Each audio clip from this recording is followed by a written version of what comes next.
Hello, hello, hello, and welcome to Q&A Thursday, where we're a little light today. Takes two to tango, Dane. Yeah. But it's okay. We can tango. We can do this. We can answer some questions about detailing products, detailing techniques, car stuff. Life questions.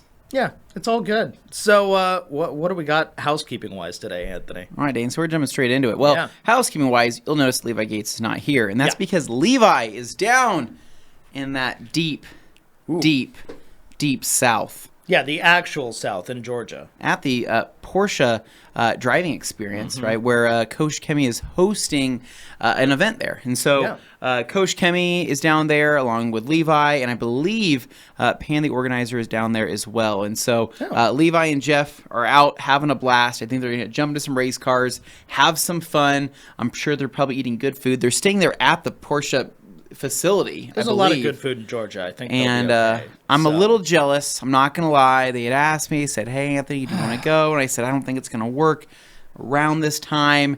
And now looking back, I'm like, maybe I could have made it work, right? It would have been nice to get behind the wheel of some nice new Porsches, whip them around a track a little. From what I know is that they're going to get driven around by a trained driver, and who definitely drives better than any one of us could hope to. So yeah, absolutely, it's got a little practice. However, you could also pay some money to drive your own Porsche if that's what you want to do. I think by little money you actually mean a lot of money. I want to say it was like anywhere from like $500 to I don't know, like $1,500 or something. I thought I saw like $1,200 or $1,300 gets you behind the wheel of like a Turbo S 911. I want to know, like, is that fast, like one lap, or like what am I getting out of it, right? Because it's fair. What's in the fine print, right? Right. You know? And so how much would you pay to drive a Porsche S or a 911 or something like that?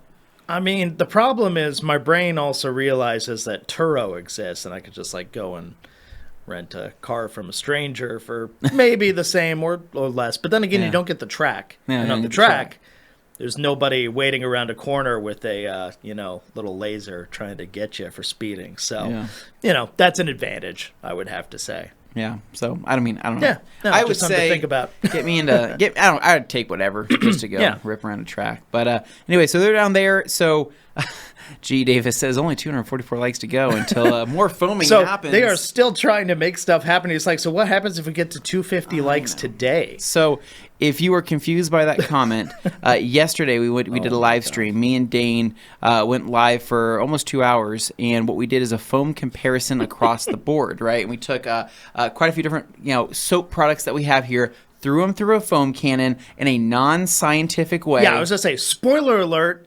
not scientific. We're doing a real world, eyeball it, just like you do, your dad does in his driveway. It's just like, that seems about right. Okay, let's go. Like, it's a real world scenario. It's not some precision, thing. If you want that, there are lots of other channels for it. I'm not salty.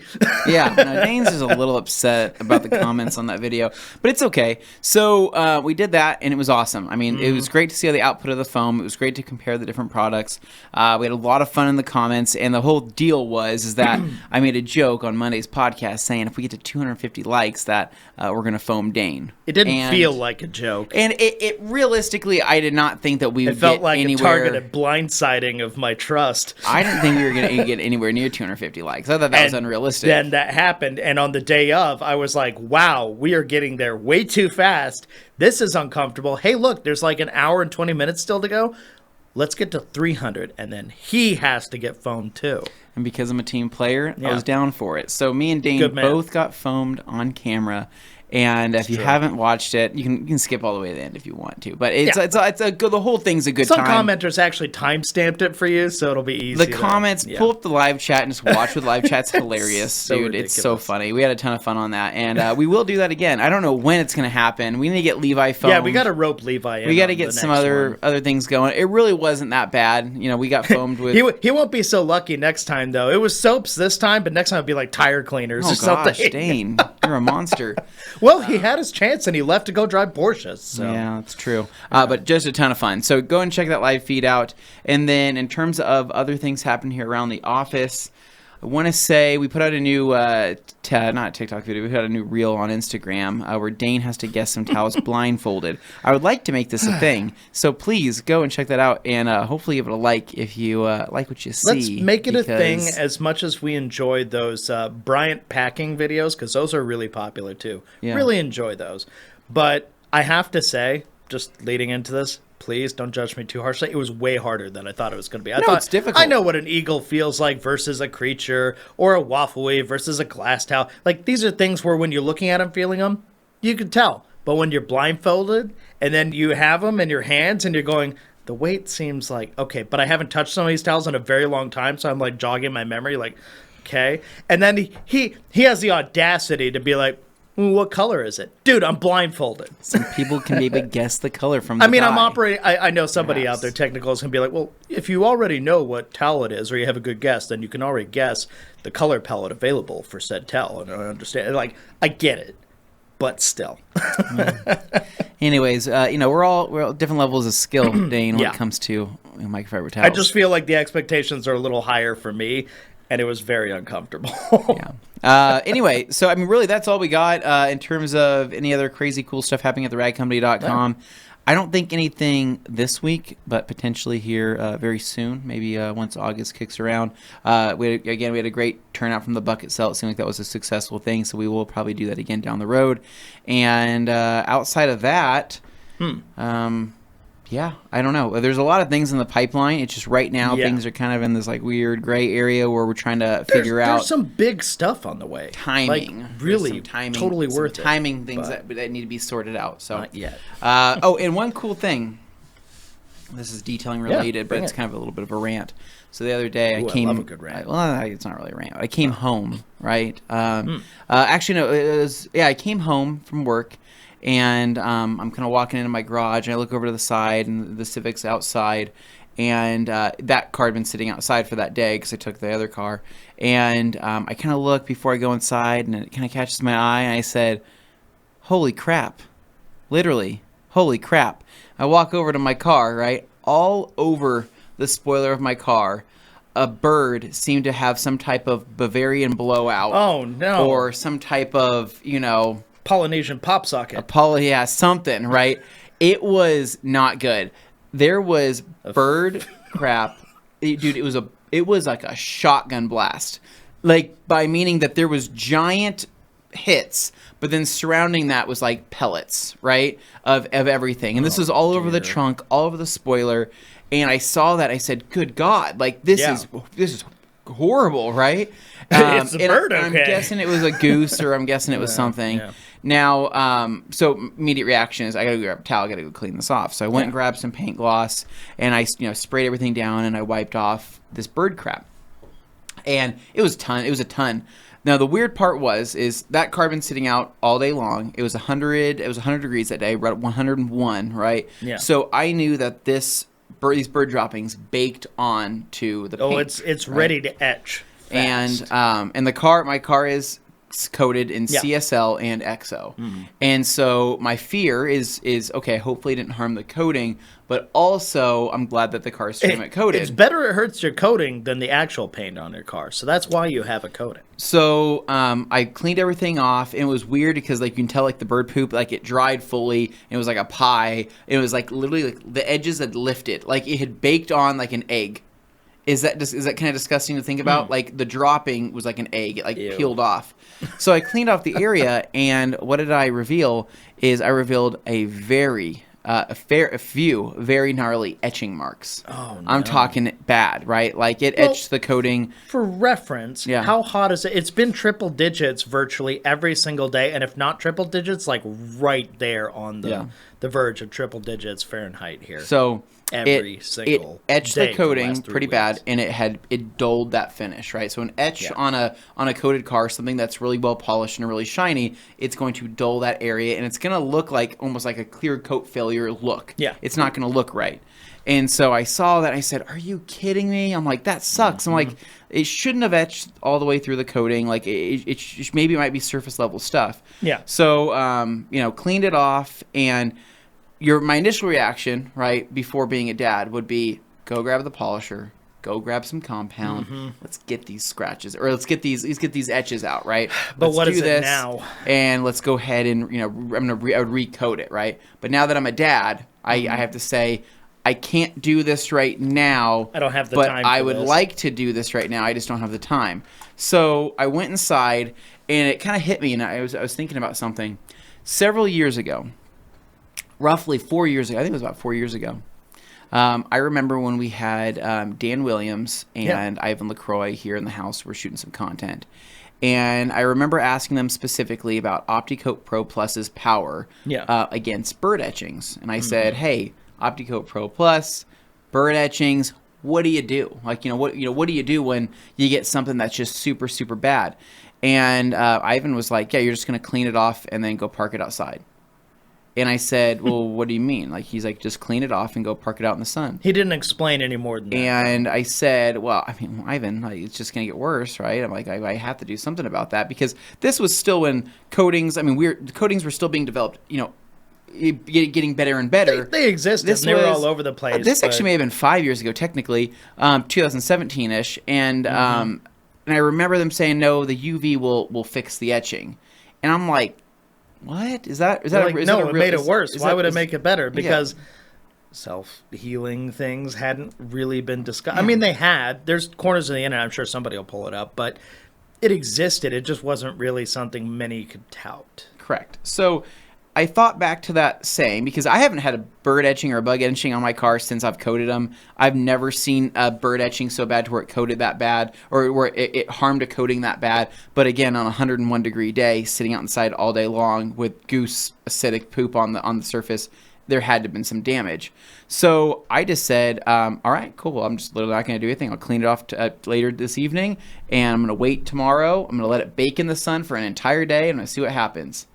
Lo and behold, Dane, I got home yesterday evening after baking in the sun all day, and to my, surprise, right, the CSL and EXO coating had healed itself in that area where it is etched. For real? For real? For real. On God? Dead ass, Dane. It was literally, I couldn't believe, dude. Because I knew OptiCoat Pro Plus had that capability, right? But I didn't know if CSL and EXO would have that same healing ability as well. So I was very surprised to see that, literally, there was no trace of the etching. And this etching was flat, man. I'm talking, flat, the finish was ruined. It made its mark. You were sure, that's done for there. But no, completely gone. I pulled out a scan grip, and I'm, losing my mind, being like, did it really heal? Because I didn't know CSL and EXO could do this. So what I'm trying to say here is, if you have a coating on your car, right, if you have CSL and EXO on your car, I think that you should be pretty excited that you potentially have some good healing ability. And if you get into that same, situation, you start stressing out about it, park it out in the sun, clean it, park it out in the sun, and see what happens. Do you attribute that more to the EXO or to the CS? That's what I have no idea, because I can't tell the difference of which is what. I mean, hypothetically, if you only did one of those and you just did the CSL Crystal Serum Light by G-Technic for those. So Crystal Serum is the base coat, right? And EXO's on top. However, it's been almost 2 years since applying that EXO, right? Which I still think that there's still plenty of life left in the EXO. I just don't know. I don't know what it made it through. All I know is that it healed itself. I couldn't find it with a scan grip. And I'm not talking if you couldn't find it, okay, that's I'm not talking like it was a little droplet. No. I'm talking it was probably a good, $50 size, $50 coin size dropping. That was, I mean, on the spoiler that anybody could see. So pretty cool. That was just wanted to report my findings there with some kind of odd self-healing abilities of a ceramic coating with bird etchings, and I'm sure it'd be roughly the same things with a bug etching as well. So if you ever get in that situation, you're a little stressed out and you're worried that's harmed it, park it out in the sun and see what happens. It's kind of the same thing with that. Same thing with the OptiCoat Pro Plus on my hood. When that cat had a dance party and I parked that car outside, went for a drive, and I said, hey, what the heck happened? Where'd all those micro marks go? I told Levi, and he's like, you reflowed the clear. I'm like, that's not a real thing.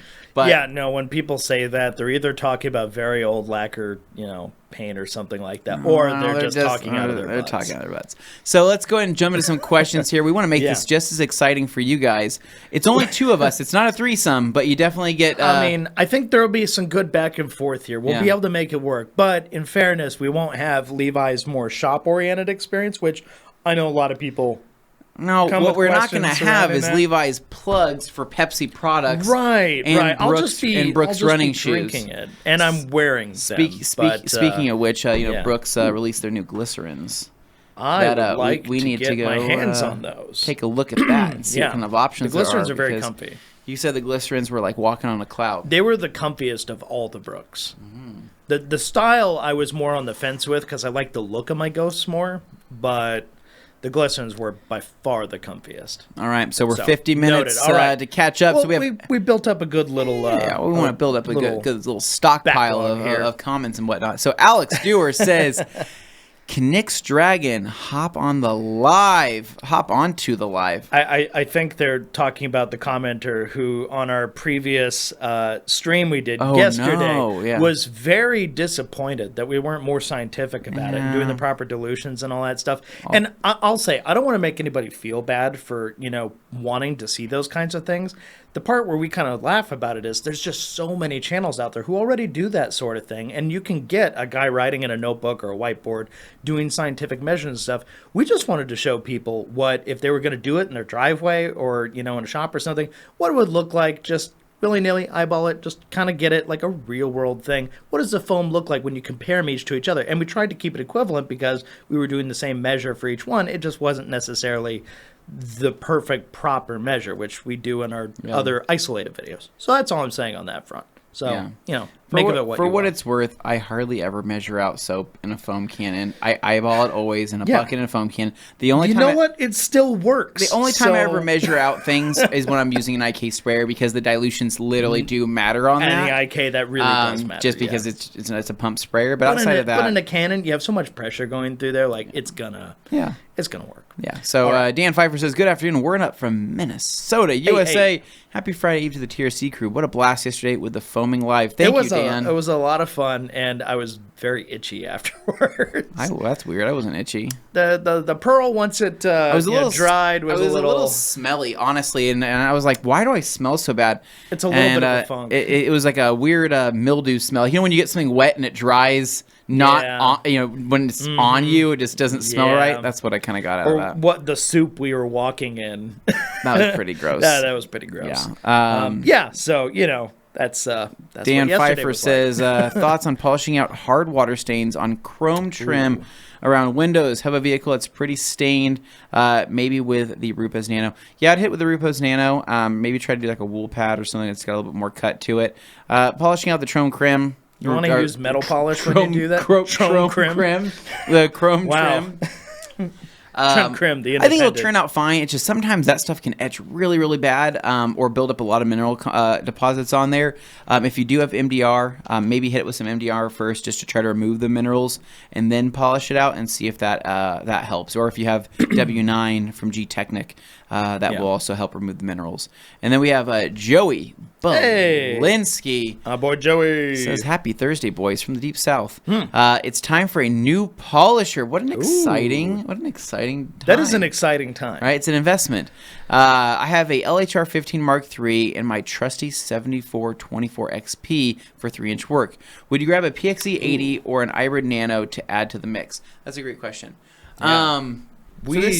Definitely enjoy both of those machines, I will stress. But if there's one particular one you'd find yourself using more, perhaps, if you already had those other polishers, would you find that you benefit from the smaller size of the hybrid, getting into those tighter spaces? Because the Pixie, while it is small, it is a little larger than the hybrid. But the performance you get out of the Pixie is like stupid good for a small tool. So, from my experience, when I bought the hybrid, it did not pay for itself immediately. It took several details for it to pay for itself. And, because it's a pretty big investment. I mean, you're looking at, and you got if you're looking at the deluxe kit, which I feel like the deluxe kit's really the only way to go on that particular polisher. But When I picked it up, it took a while for it to pay for itself, just because not every job required it. But the thing is, I use that machine for so many other random things. Yeah, well, and you can change the movement of the tool, Yeah, you change which the movement is of the tool. super cool. But like if I'm hand polishing anything, like I literally have a part in my hand and I use the iBrid, I'm able to get into it, move it around. Yeah. Like I'm able to do a lot of really cool things with the iBrid. And it's able to get into spaces. It's great for if you're polishing an interior panel or interior piece, throw it on the rotary function, spins nicely. Yeah. It's a great little tool. With that said though, the Pixie is an entirely different beast. It's got far more power than the iBrid's going to have, but that machine is, in my opinion, a better 3-inch machine than it is. I would replace like a bigger polisher with the Pixie, and then that would kind of be the direction I went with it. I wouldn't necessarily go head to head with the iBrid with it. Except in choice scenarios. Well, the other thing, though, you got the flexible shaft that's coming, right, Dane? I mean, who doesn't love that? So having the option to grab that thing and then be able to do interior work or be able to do emblem work and all that is also just as cool. You adapt to the environment. I guess the only thing is the Pixie, also expensive. Works great. It's a beast on headlights. It's an absolute. It blows the Rupes, the iBrid out of the water in terms of headlights specifically, just because of how powerful it is. So it makes headlight work really easy. But if you already have a 3-inch machine that you love and you feel like your 3-inch needs are covered, and you don't mind having a cord. You don't mind? Yeah. Well, cord. The Pixie is the Pixie. No. That's what I'm saying. Is you don't mind having a cord because you're not replacing it. Yeah. If you like the idea of a cordless, swap it. Get the Pixie. If the Porter cable is doing fine with a 3-inch stuff and you have no complaints, then you might looking to get an iBrid. But that is a tough question. I've gotten that question quite a few times. But it's your particular scenario. It's a case by case. I'll tell you right now. I have a 21. I have a 15. I have an iBrid, and I have a 7424. I've never not been, I said the iBrid. I've never not been able to polish something that I needed to polish utilizing those tools. With that lineup, I don't see any gaps. Minus some like crazy emblem work, right? Well, that's where the flexible shaft comes in. Well, what's also funny is that I did buy a long time ago. I bought a bunch of attachments for a. I have my what's it called? What the heck's that thing called? Dremel, right? I have a Dremel. Oh yeah. The Dremel spins as a rotary. Has a rotary. It's a rotary spinning tool, right? Yeah. I bought some foam felt pads or some foam pads that actually attach themselves into the Dremel, right? And I run the Dremel at a super low speed with a cone-shaped one or a flat-shaped one, and I'm actually able to do a lot of really intricate polishing using the tool I already have for those very rare needs. I would say that's a precision instrument in the sense that it is small and you can get into delicate spaces with it, that kind of precise. But in terms of the actual movement of the tool and like design for detailing and stuff, the Dremel falls a little short there. Whereas if you get an actual dedicated detailing tool, you'll get the right movement, you'll be able to get the finish you're really looking for by going that route. But with a Dremel in a pinch, if you already got like a little hobby, Dremel or something. But that Dremel thing I'm talking about is like in the sense of the flexible shaft, right? Instead of using a flexible shaft, I'm using the Dremel. Yeah. So that's what I'm trying to say. It's up to you, man. You can go either way. Really, you can. You're going to have to get the attachments for the PXE 80 down the road if you want to do the really intricate stuff, whereas the iBrid right out the gate is great for that. The iBrid's also great for spot sanding. It's a great little sanding tool, utilizing 2,000, 3,000 grit, and then being able to spot. I think it's even up to 5,000. Just spot sanding some areas is great with the iBrid. Either way. Rupes has a big history when it comes to sanding and stuff, so you can really trust they know what they're doing there. All right, moving along, we've got Humberto, first from Puerto Rico, saying, hello, Tierci team. And then we got a whole bunch of back and forth, people saying, hey. Then people complaining about Nick's Dragon. Then we've got, all right. We've got Hantra. Hantral. Hantral says, according to PNS, maintaining legend means use bead maker after every wash. Would there be any benefit to using a heavy cleanser every few months like Superfoam, Active Foam? You can. It just depends on your environment. If you are finding that your paint's not getting contaminated, or if you're not parking in an area that maybe is exposed to extra fallout, or if your car is staying relatively clean and smooth, not really. There's no real reason to using a heavy cleansing wash. I mean, a lot of people think that they need to, but it's a case by case basis. I mean, if the paint is feeling contaminated, if the coating is feeling different, then maybe it's time to do a cleanse and maybe do a clay on that coating. But if it's feeling smooth as butter and it has no issues at all whatsoever, there's no need. But I would not use super foam on Legend. Not saying that I don't think it'll damage it. I just think that super foam is more reserved for probably a heavy cleanse or prepping to repolish or prepping to coat. Like a hard reset. Like a hard reset. With that said, if you want to buy it, you can. I would just heavily dilute it before you use it. And then active foam probably would be a little bit more ideal for that particular cause. Just don't be using it every wash. Yeah. Like you say, every few months. Okay, maybe. Yeah. And if you're trying to find an excuse to buy them, I understand. Yeah. I understand. We won't stop you, but we're also going to be realistic about it. We want to be fair, so, Alex says, I need to catch the live later. Yesterday was amazing. Have a wonderful weekend. Thanks, Alex. We'll catch you later, dude. And then Hans says, Q&A day. I knew when Morgan was back, there would be foamed something. Too bad I missed that live, but I'll be watching tomorrow. Can't Hans, you're going to love it. Yeah. You are going to love it. G. Davis says only 244 likes to go.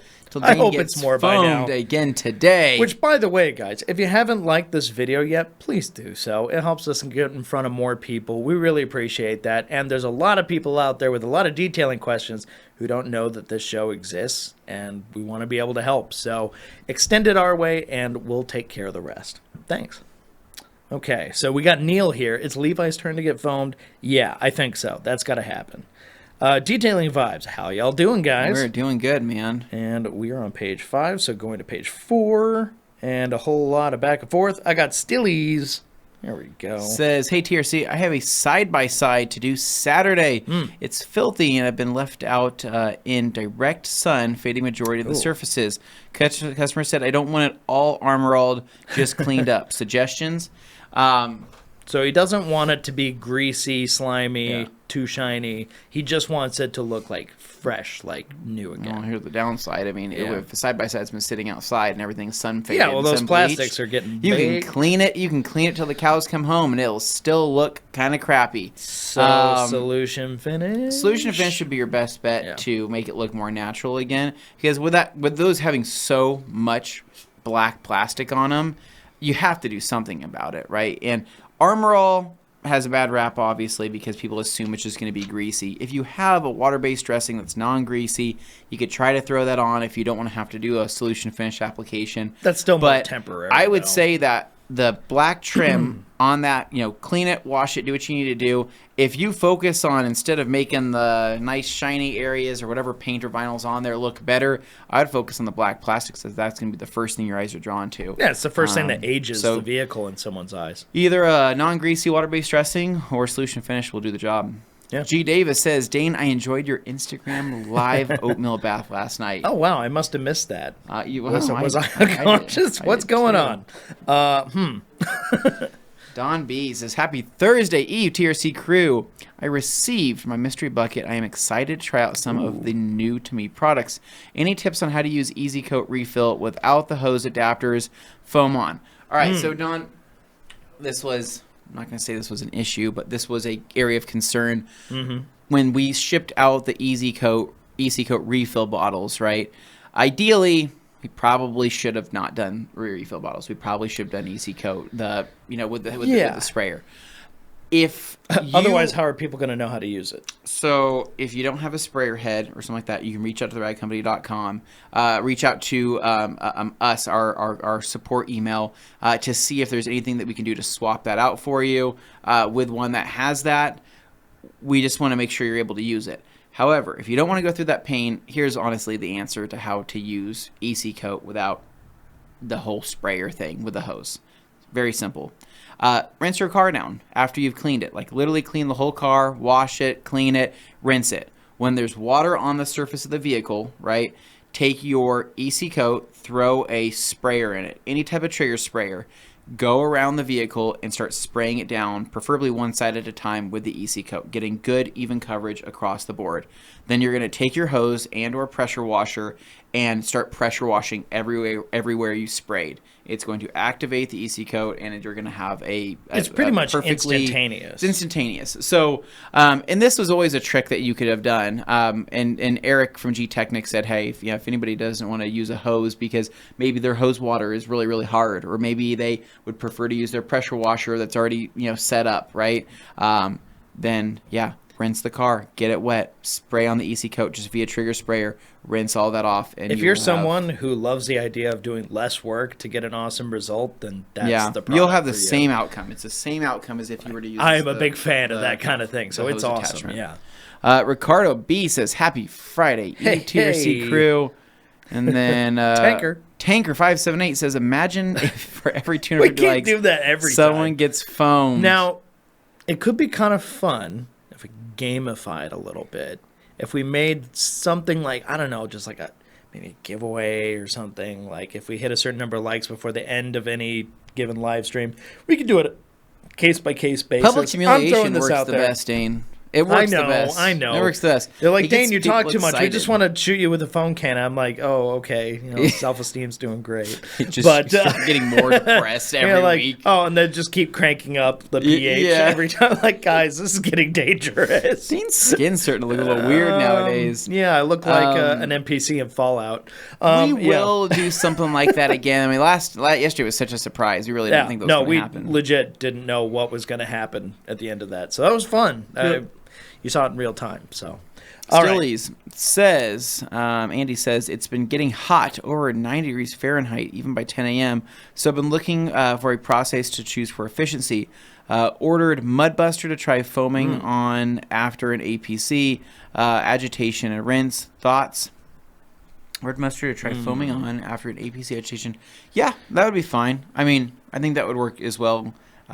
You could foam it on, let it dwell for just a little bit, and then rinse it off. I mean, it's basically going to have some stronger cleaning power for, build up and whatnot. It's just any detailing is going to be difficult once you start getting in the mid to upper 90s Fahrenheit. I mean, it all honestly, Andy, your other option too. I know you love PNS products. You could also try to order some super foam. I mean, for things, super foam it cleans. It was crazy. Like we actually super foamed Nick's vehicle. I don't even think we agitated anything. And then we foamed it on after the live was ended. We super foamed the whole thing and rinsed it, and it was clean again. That was it. We dried it off and called it good.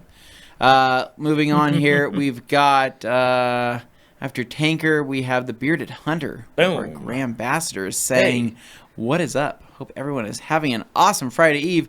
Looking to pick up a better steamer than the McCulloch I have now. Any recommendations? The VX5000, US Steam Falcon Plus. That's a great question. Yeah. I mean, you're pretty happy with your McCulloch. I know. It's perfect for what I need. But if you're actually doing this as a job every day. Our Juan, all season detail, he has a steamer that he absolutely loves. I can't remember what the heck it was called. I can't remember the model of it, but he says it's substantially better than the McCulloch, and it's more expensive. It's also substantially more expensive. But maybe hit him up, all season detail, on Instagram, and just ask him what steamer he's using. We saw it in person. It's amazing. I mean, it's an amazing steamer. I just don't know what the cost was. I believe he uses it in one of our more not recent videos, but like in the last year. There should be if you type in the rag company, you can fish for that, Steam, or you just ask the source. You can type it, or you could ask. But if he's not available and he's not responding right away, then just saying, you could also look there. Okay. Right. Ooh, and from Demo, a super chat saying, enjoy a nice foamy beer on me. Thanks for yesterday. I think we're going to take you up on that. That sounds great. Dane, does that sound nice to you? That sounds awesome. Would that have made your after foam party yesterday a little bit more enjoyable? Yeah, I think it would have. So that's how we're going to get Dane. We just tempt him with beer, and we continue to do that until we can foam him every single day. Oh, hold on. Wait a second. Then he can chase his soap depression with alcohol, because that's normal, right? No. Moving on, we have G. Davis says, hey, the Bearded Hunter, a.k.a. the Toy Master. Not even going to question it. All right, Hector. Dane, go for it. Oh, look at that cute bull dog. So Hector Flores says, is using Koshami Green Star as a pre-soak safe for ceramic coatings? It is. Yeah, it should be. Yeah, I would. You still want to dilute. I would dilute it. Yeah. I would dilute it. I mean, if you're doing a pre-soak, 20 to 1, 10 to 1, something like that. I just would never use it full strength for a pre-soak. Yeah. Tom Kirby says, looking good after the foam bath, guys. Thank you. Yeah, cleaned us right up. Yeah, cleaned us pretty good. No, actually, it was like 5 showers later. Okay, finally, I stopped smelling like soap. Dude, yeah. It was everywhere. I didn't. Yeah, it was weird. Yeah. David Cervantes says, "What's up, guys? Long time no see." Yeah, we're happy to have you back here. Awesome. Well, 3 questions at us. You know the deal. All right, I got Ryan Bongart here. What's he saying? Does the rubber trim around Windows oxidize? Every time I wipe the trim on my car, I get gross black stuff all over my towel. Any way to fix it, or do I just have to deal with it? So, Ryan, it could be deterioration of the trim. There's a lot of trim out there that... How old is the car, I wonder? Well, and what kind of conditions does it see every day? Is it something that like sits outside in a hot environment in the driveway or a parking lot all the time? Well, trim breaks down and gets brittle, right? So whether and this is a guy that knows, as I'm very hungry for trim. Oh yeah, trim, depending if it's a rubber trim, right? Yeah. That will break down with heat, with cold. It could crack. The heat literally itself, I mean, could warm it up so much to where you rub the surface and it like abrades the rubber. Yeah. Then there's other trims. It's just like flaking off. There's other trims that are harder plastic that are really, really hard, durable stuff. And so depending on the trim, if it's more rubbery on the rubbery side, it is possible that pieces can flake off or you can get little bits of rubber that come off. It's not necessarily that it's oxidizing. It's just that it's either heated up or it is just getting old and worn. And that's the downside about trim, man. Trim is tough. I find myself asking the same questions on certain pieces of trim, especially drip moldings and your under your window trim there that you have in your vehicle. There's certain things like that when they become unsightly, it bothers me. And dressing will do so much. Solution finish will typically restore them for a long period of time, but eventually they can start looking crappy again. So my best advice is on all trim. Do your best to try to maintain it with, something that has UV inhibitors in it or something that has some sealant properties. So whether it's bead maker or other things like that, when it's not needing to be restored via a dressing or anything like that. So if the trim's looking good, and you want to keep it looking good, keep putting protection product over it. I saw a comment further down. Somebody pointed out the steamer they think one uses is a Dupray. Okay. So check that out. Dupray. So look it up. All right. We've got Hector here, which puts less swirls O&R on a traditional foam and 2-bucket method. In my opinion, I say Hector. O&R. O&R. People are going to get mad, but O&R. O&R is safer. It doesn't sound right. It doesn't look right. I have seen, in my experience, seen foam, whether it's in a 2-bucket method or not, or just, 2-bucket method and everything else, introduce more love marks. I'm not going to say like massive swirls or anything crazy, but just slight love marks, wiping marks, things like that, than I've ever seen O&R do. And this is after, I can't. Yeah. I don't even know how many washes. all other things being equal on the same vehicle, the same level of, dirt. Yeah. O&R is going to be the safer bet up to a point, in which case you got to make sure you're pre-soaking. If your car is like ultra filthy and you just don't want to try using O&R or something like that, obviously pre-soak. There's no rule that says you can't, but use that, break down the big stuff, obviously knock that down first, and then wash it like normal. Yeah, to be honest, I've been doing for a guy that loves rinse washing, I've been doing so many soap washes. Oh yeah, lately it's been my lot of foam. Lately it's been my jam, mainly because I'm just trying to blow through product. And so at my house, I've been washing with almost foam and water and buckets, almost always now. Now I can enjoy it and have fun with my spotless system and whatnot. But I will say, in the last year that I've been doing more soap washes, I have introduced more swirls onto my Civic, which is my all-around tester vehicle for everything. I've introduced more swirls onto that car than I ever have previously doing O&R washes. Really? Oh, yeah, dude, my roof is messed up. Yeah. It is. I mean, my roof on that car in direct sunlight, I go, oh, my God. I see it, and I'm like, oh, nobody look. It's just a giant tic-tac-toe puzzle up very there. swirled. Oh, no. And like I said, it's only been since I've been doing all these soap and water washes and still using premium products and all of that. It's just, in comparison to when I was using O&R, I just never really saw any issues like that. I don't want to freak people out. I'm just saying, like, there's a bigger chance of potentially doing more damage with that, just because the science of O&R is just so crazy. I mean, like, literally, the product itself almost 100%, not 100%, 90% prevents things like that from happening based on just the science and the technology. Yeah, nothing will be able to overcome somebody acting like a gorilla and pushing too hard and just grinding, a mitt on the paint. But barring that, all else being equal, the O&R is going to be the safer bet. Yeah. In that condition, no matter who you give But it still to. pre-rinse when you want to. Pre-rinsing's never going to hurt anything. Yeah. Shine Your Light Detailing says, howdy, everyone, from South Carolina. That's going, close-ish to Look at that Georgia. gloss. So, you see that gloss on that look photo? At that. Looks good. Shine Your Light is right. Neil White says, oh, I forgot Levi is here in my town. Yes. Neil, you got to go find him, man. Track him down and tie him up and have him guess some towels. What? Ryan Rigdon, hey. Afternoon. And I've got a bunch of back and forth here. Hey, it's Kim. How you doing, Kim? Greetings from steamy Chicago. Looking, and then I don't see a follow-up. What are you looking for, Kim?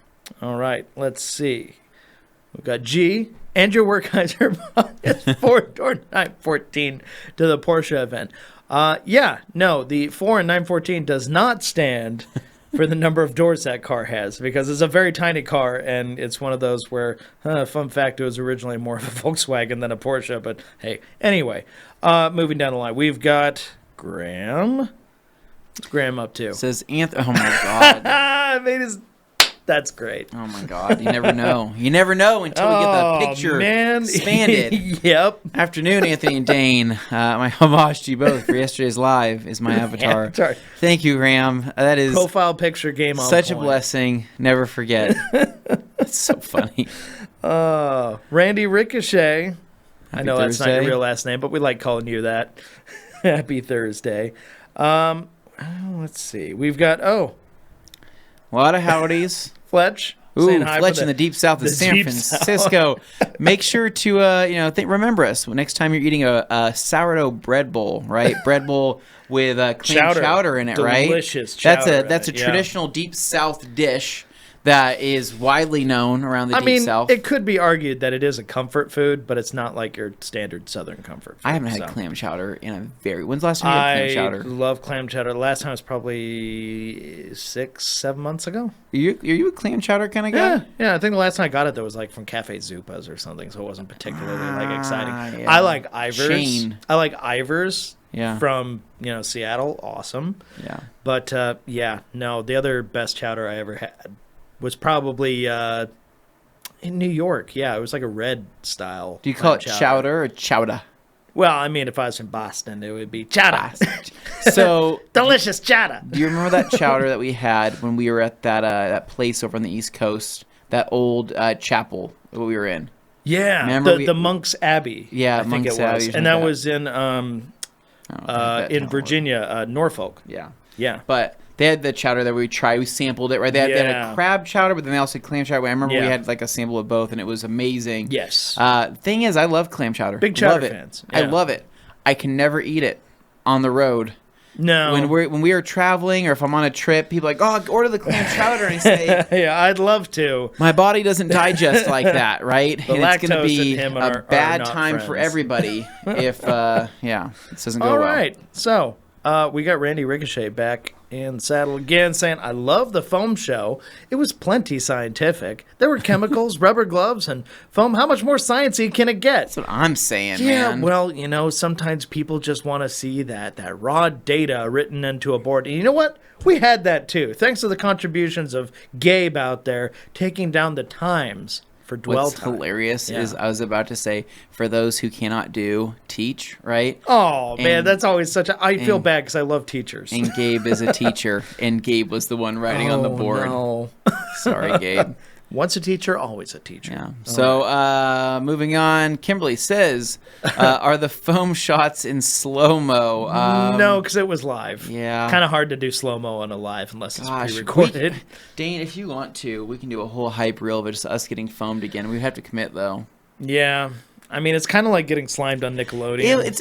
It was more special yesterday when it was last minute. Well, and people didn't expect it to actually happen. So I think we really surprised some folks. But we can't do it again. That's too predictable, too easy.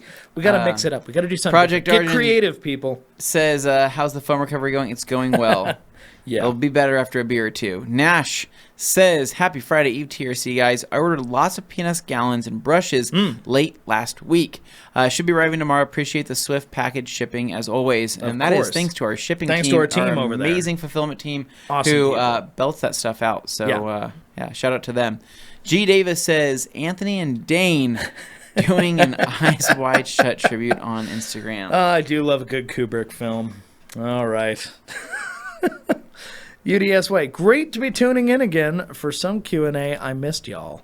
I know, man. Josh, good work, dude. You're killing it, man. No, seriously. Josh is killing it. TOC Supplies. So fun. Such a fun feed. I just like that. I just like that they're bringing such a vibrant, fun. Yeah. I just like the funness of it. I don't think there's nearly enough actual fun happening in the detail space. Sorry, everybody's so damn serious all the time.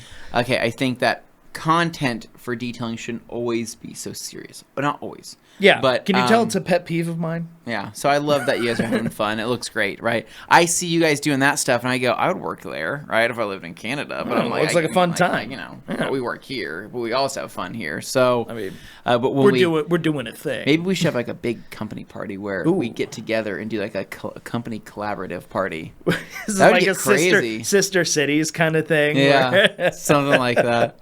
They're in another country. It probably counts. Yeah. Ivan says, shout out to the Rad Company from Pasadena. Hey. Pasadena, California? Yeah. Probably. I mean, I don't know any other Pasadenas. Also known as the Deep South. I don't know if Pasadena's down there. I don't think so. Tom Kirby says, question, a factor not addressed but a lightly mentioned by Anthony is the rinse-off ability of each of those products, those G products, those 6 products. When doing a job, it's great attribute for it to clean off the residue. So I guess what is the question I'm trying to read? He's saying, is the rinse-off ability a great attribute, is what I thought. I think so.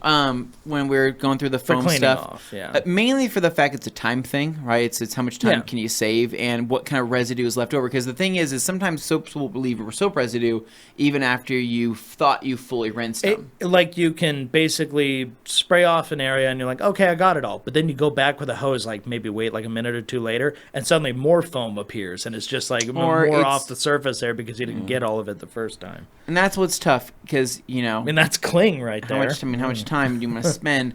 But rinsing something like we were rinsing yesterday, I was finding that there were certain soaps that were leaving more. I'm not going to say residue, but more leftover something than others. And so body. A little bit more body to them. And I found it in more or less the more clingier soaps. Kind of did that. Weirdly enough, I feel like Snow rinsed off extremely well. I think I barely saw any residue from that. I think Pearl rinsed off extremely well. Barely any residue from that. Pearl is always rinsed off really well because it does have that slickness to it. But I will say that I feel like G-Wash and GSF, it's just the thickness of the soap and kind of how it sits on the surface. I felt like it was a little bit more of a pain to rinse. And there was one I mentioned in the live yesterday. I can't remember what the heck it was. It was either Superfoam, Actifoam, or the Citrus Foam that I was like, I cannot get this stuff. It might have been Citrus Foam is a little tough. Kept producing because I felt like Actifoam suds. and Superfoam pretty much took themselves off pretty quickly just by the way they were chewing through stuff. But Yeah, no, some of those stuff. I was really impressed with Starter Glass Snow up against that crowd. It was really. I would say nice it's see. a good attribute to maybe look at from a time savings thing, Sure. but also how much you're wanting to rinse and how much water you're going to want to use, especially if maybe you're in an area that's in a drought situation where you can't be using a whole lot of water. So something to think about there. Yeah. Kimberly MC says, sorry, at work, trying to chat and work. Kimberly, if you're at work, you got to work. You got a job to do. Not going very well, thanks. I think I'll just break. Okay. Well, don't break. I hope you're okay. But no, just. I think she means like I take a break. Take a break. Take a break. Casper, the friendly ghost, saying, what is the best advice you would give to a guy who's just starting a detailing business? Well, you're asking, honestly, you should be asking Levi this, right? Because I've never started a detailing business. He ran through the whole thing. You've done more like boutique one-off jobs for people. Yeah, but I mean, I've never been running a business. It's more like, hey, you weren't like doing books and no, I wasn't doing anything like that. I didn't have any employees or anything. It was just a one-man show doing a bunch of. I will say, like, bunch of private detailing. Most people who are into detailing are going to be really into the sexy side of it. Oh, cleaning products, this, that stuff. But a lot of people miss out on the business aspect of it. And they don't necessarily do a good job monitoring, money in, money out, some fundamental basic business stuff. Yeah. So if you can get those skills in check and just learn how to do some of that stuff from like basic business school teachings or just things about running a small business, there are detailing classes that focus on the business side of detailing, and I think that's a good place to go. I mean, I know Rennie does that kind of stuff, and I know Ivan does a lot of that. Yeah. But there's places you can look. But I would say, don't overlook the business side of it, because there's a lot of detailers who are great detailers who frankly suck at running a business. And if I were one of them, I would probably be the one who had a hard time running a business too. I can do the creative stuff, but when it comes to actually managing books and things, I'm not that good at that stuff. So here's I'll just what I'll do is, instead of, I guess, rambling on about, everything, I will say there's several good resources. Ivan LaCroix has his Detailers Business Academy, right? He has a whole YouTube channel on that. You can also actually essentially not hire him, but you can. I believe he offers it as a service where you can call him and discuss business with him for a price. And he is a very successful businessman in terms of a detailing business and being able to tell you everything that you need to know in terms of getting started. Renee Doyle also offers a class on business advice, and where you'd go down to Big Bear, California, learn about detailing, learn about the business side of things as well. That's also great. And then also join the IDA. The IDA is a great resource for a lot of business-related questions, but also being able to use the IDA as I don't know, as a a school, an academy, a training situation to where you get to be introduced to other people and you can get involved in the community that the IDA has, and you can network. Yeah, that's the word I was looking for. And that way you can talk to other detailers and you can ask them questions as well. But there's a lot of people that can give you advice. I would say try to find a message that you particularly agree with and go for that.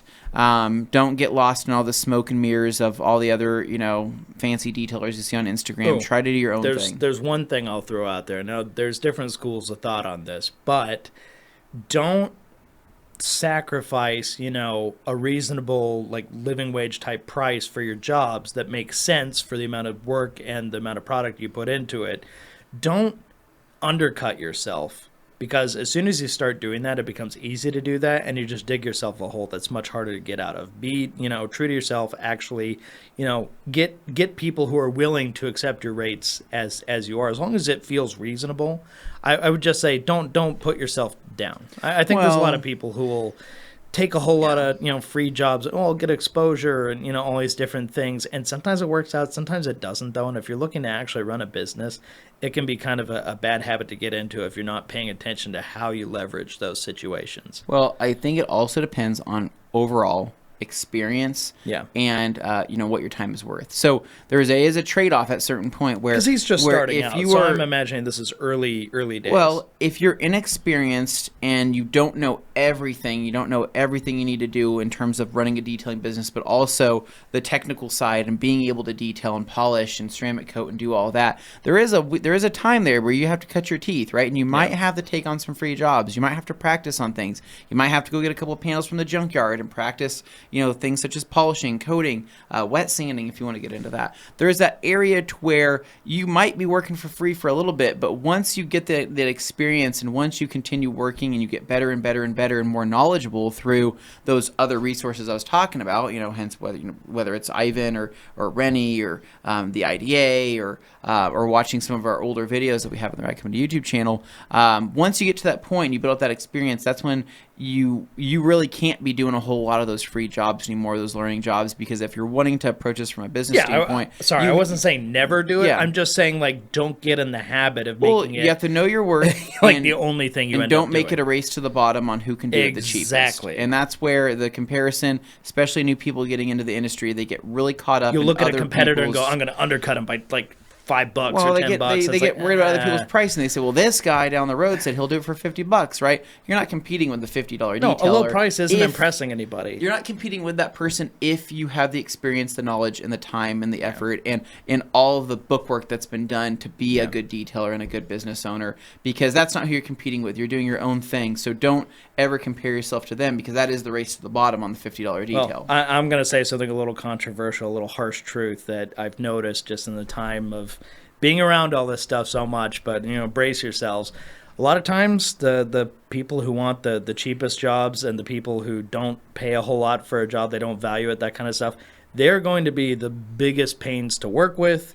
They're going to be the most difficult when it comes to actually, having somebody I'll tell all my friends about you if you do a good job for me, give me a cut rate or whatever. It's just the people who are cheap about it are oftentimes the most difficult to work with, is basically. It's not that controversial, but it's okay, from experience, they pay less, they whine more. It seems to be an oftentimes that's true. That is true. Yeah. When you get to those really nitpicky people who are just trying to find the cheapest, if I have the you don't want to deal with them. option of working with people have to deal with them. who are willing to pay for a quality job, I'm gonna give them all the stuff that they need for this, but I also know what my time is worth. I'll be happy to do that job. I mean, who wouldn't? But at the same time, it sucks when you're only working for cut rate jobs, and those people are just going to rake you over the coals for every little thing if you're not doing it the way they want for the ridiculous prices that they sometimes throw out there. Well, and that's going back to the whole cutting your teeth. There's that learning. Yeah, there's a point where you do got to do there's that time where you're building out your business, your reputation, your work, and there's that whole cool growth opportunity where it's word of mouth and word of mouth. It's pictures and photos and things like that other people see, and they ask the question, who detailed your car? And it's this guy that detailed my car. And next thing you know, you start getting all this business, and you start being able to really start to build this out. And I would say that I've heard this same...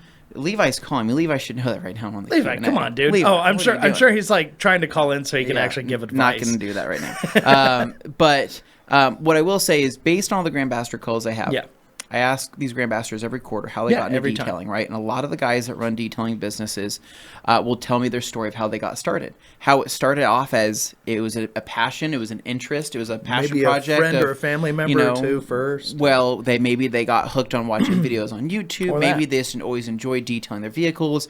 And then next thing you know, they took on a neighbor's car, and then they took on the neighbor's son's car, then they took on the neighbor's son's fiance's, cousin, and next thing you know, it just starts building out and it starts growing rapidly, and before you know it, they're like, holy smokes, I'm booking cars now, almost enough to where I could start a full business.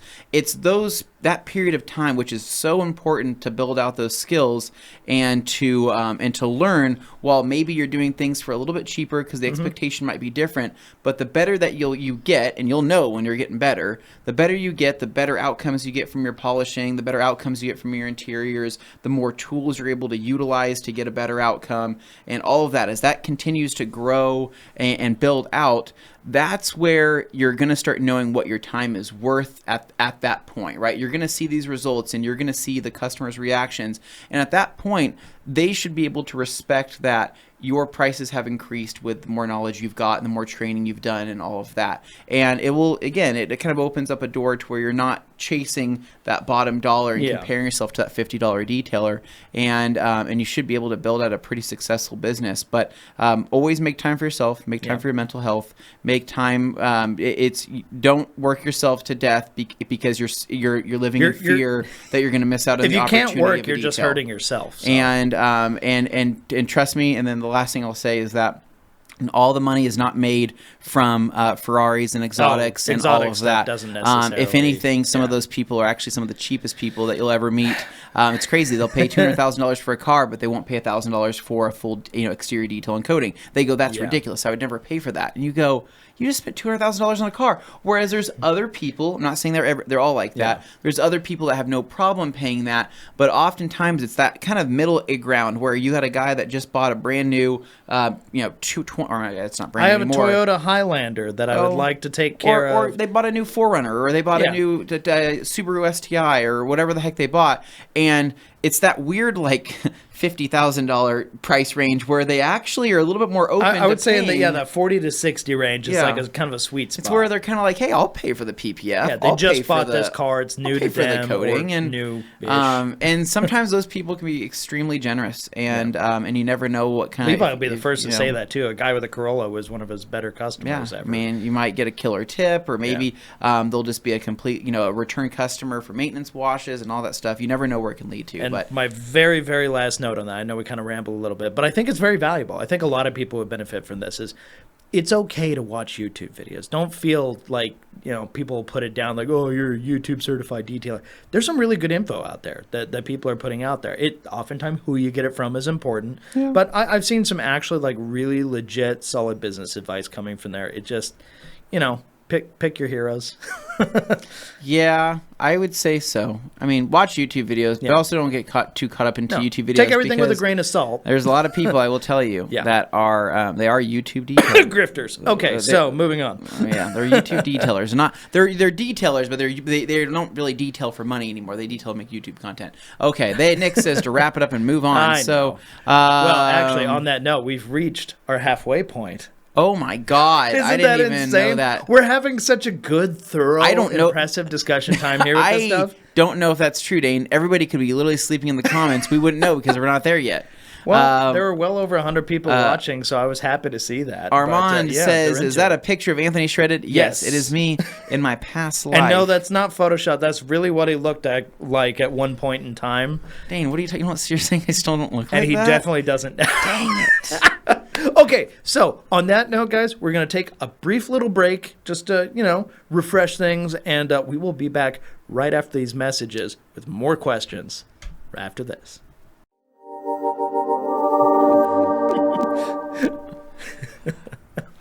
Hello, and welcome back to Q&A Thursday, where if you didn't join us for the first half, we're having a good day. I think we're having a lot of fun. We're getting into the weeds on some of these comments, which means we're about an hour behind on them. But you know what? I've been enjoying it so far, so I hope you have too. Now, is there anything we want to touch on before we... Dang, we just need to start ripping and tearing, All right, we'll start a ripping and a tearing. Starting with Francis. Sorry, you're our first victim. Door jams. Door jams. I hate cleaning them. How do you guys clean them? Levi will tell you to pressure wash door jams. Yeah. I myself take a spray bottle of a cleaner or whatever the heck I'm using, or quick detailer.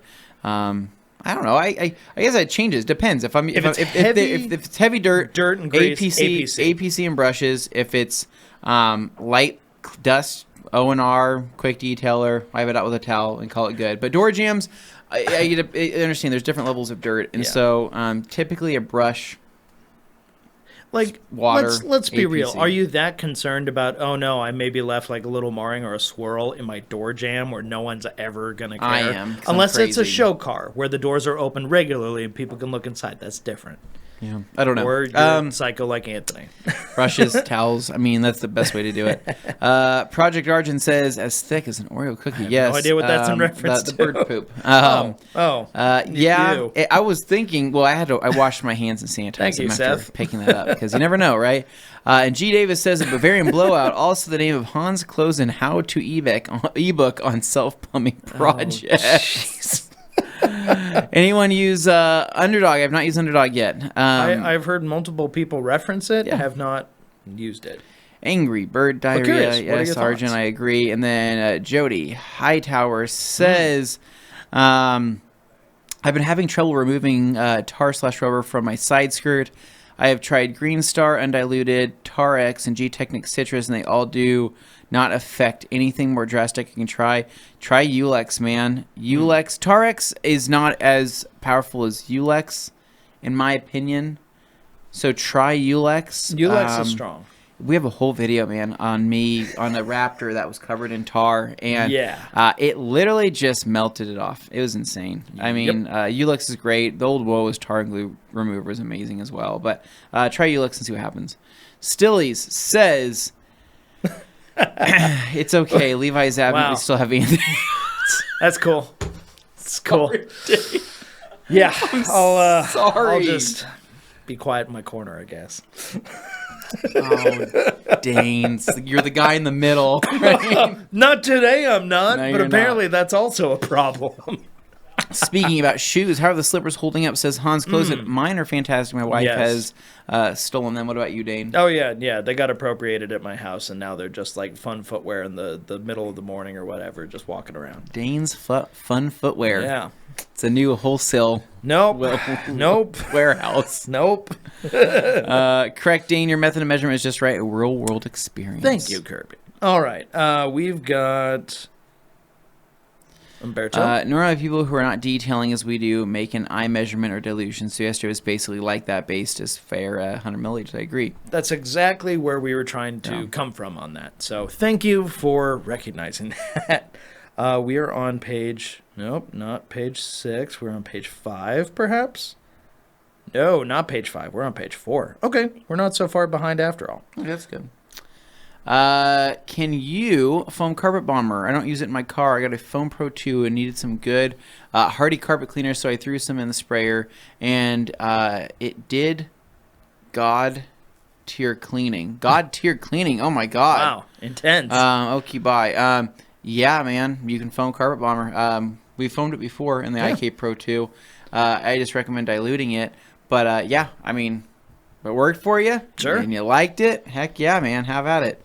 G. Davis says, I hope in the next Foam Live we have Dane in a lab coat with beakers and a Tesla coil. I hope so as well. Oh, man. That would be exciting. 2 trailer park detailers go around the outside, Now will the real Slim Shady please stand up? All right, we've got, guess who's back? Deep Clean. MTM foam gun won't foam. I use the Pearl shampoo. It throws more water than shampoo. Deep Clean, it really depends on your output of your pressure washer, what the PSI is. Yeah. And then also if you've swapped out the orifice. Oh. Orifice. Fun word, that. Comes with the MTM Magnum gun. It's in the kit. You can swap that out depending on the output of your pressure washer. And I would also make sure that your hose tube is sucking up enough soap. Make sure there's no contaminants in there. You can clean it out. You can blow it out with compressed air. It may have something lodged up inside the mechanism itself. And so rinse it out, blow it out with compressed air, and see if that helps at all in terms of the foam output. I mean, you saw us eyeballing it using Pearl and the MTM foam cannon yesterday. The difference was the pressure washer, probably. Yeah. So. Right. David says, I'm liking the raunchiness of this episode. You're welcome. I don't feel like we've been that bad. No, I think we're worse with Levi, to be honest. No, I'm saving that for my own, streams from my home Twitch streamer setup that I'm going to set up and nobody will watch. Dane, you were talking about that earlier. Yeah. You were mentioning how you are currently creating a streaming service platform where it is not a service. So you have a room that you're an office that you're turning into a streamer's den. Yeah. Something kind of fun. So And we can just watch YouTube videos and react to them. So will you be streaming any time of you in the massage chair? Lord, no. Or is that a subscription-based service? That's a different room. Okay. I go to your house, I open the door, wrong room. You're like, oh, is this the chat room? There's no chatting here. Yeah. Oh, no. What were you doing with that bird in there? That was kind of weird. That's weird. Okay. So you were setting this thing up to where you're going to have essentially a camera, and you're going to be creating some live streams. Yeah, from just your having home. fun with it. Riffing. It's off the cuff. Yeah. Will you be drinking beers in this live stream? I mean, let's see. I'll probably be measured about it, but who knows? This is not Tierci stuff. What's it going to be related to? Cars? Yeah, car adjacent things that interest me. So that's going to be a pretty niche. Like I'm saying, maybe 4 people will tune in. In this episode, we're going to talk about today. We're watching an Architectural modern... Digest video, and everybody's just like. So anyway, interesting. Dane, it's your new series. It's called Fall Asleep with Dane, right? Or don't. UDS way. Says, hey guys, I'll be testing out Scara soon with machine polishing, but I wanted to get some input from you guys on what pads you guys tested with. I'm planning on using LC CCS pads. That'd be totally fine, dude. I think any foam pad with Scara works great. I just wouldn't use a microfiber pad. At least if you ask Jack, I don't think we ever used a microfiber pad with Scara. I think you can, but I think it finishes out better and looks better with a foam pad. So yeah, try the CCS. Let me go back to page 5. We're on page 4. Boom. Grant. Okay. Grant says, I've 3D printed pants for my Nano. Parts. Oh my God. I was like... 3D printed pants. The second you go to take a step in them, the thing just crack in half. And we're walking. What a cute pair of pants with a little polisher. Wow. Parts for my Nano to make... The pants are now shorts. To make Dremel attachments. That's pretty sweet, Grant. That's actually a really good idea. Yeah, that's cool. 3D printed pants. Bad idea. Cool concept. Horrible. My horrible eyes, execution. guys, are getting worse. The more these lights are on, it starts messing with me. Wow. Happy Friday Eve, Tierci crew, and everyone says Mean B, another one of our grandmasters. Thank you, Mean B. Good job. And G. Davis says, when Anthony mentions flexible shafts in my mind, my mind immediately goes to his legendary documentary called Dueling Without Swords. G, your brain. Oh my God. Your brain. Whenever many decades from now, whenever you go, your brain needs to be preserved for science because there's something in there. Like I can already imagine, like the documentary, like the photo, on Netflix would just be 2 silhouettes standing in front of each other, man, with like an X being created. Joey says, "Thanks, fellas," and then Stilly says, "Wait, what? Morgan got foamed? No, Morgan did not get foamed. Morgan visited the week prior and was in town busy working on stuff. We would have to pay her a significant amount of money for that. She was mad she wasn't present for it, but she would not have wanted that. Gorilla Jeebus says, Avent. Avent. Wow, are we just going with that now? You just want to give me like... I love you. I actually kind of love flashbacks. Avent, my dudes. If you know, you know. Okay, Which foam tasted best? None of them. Have you seen Forensic Detailing's latest video of ONR versus N914? Have you guys tested N914? We've discussed in the past that we've actually used N914 pretty extensively. Yeah. Like a few years ago, we went through a whole thing because everybody was asking, and...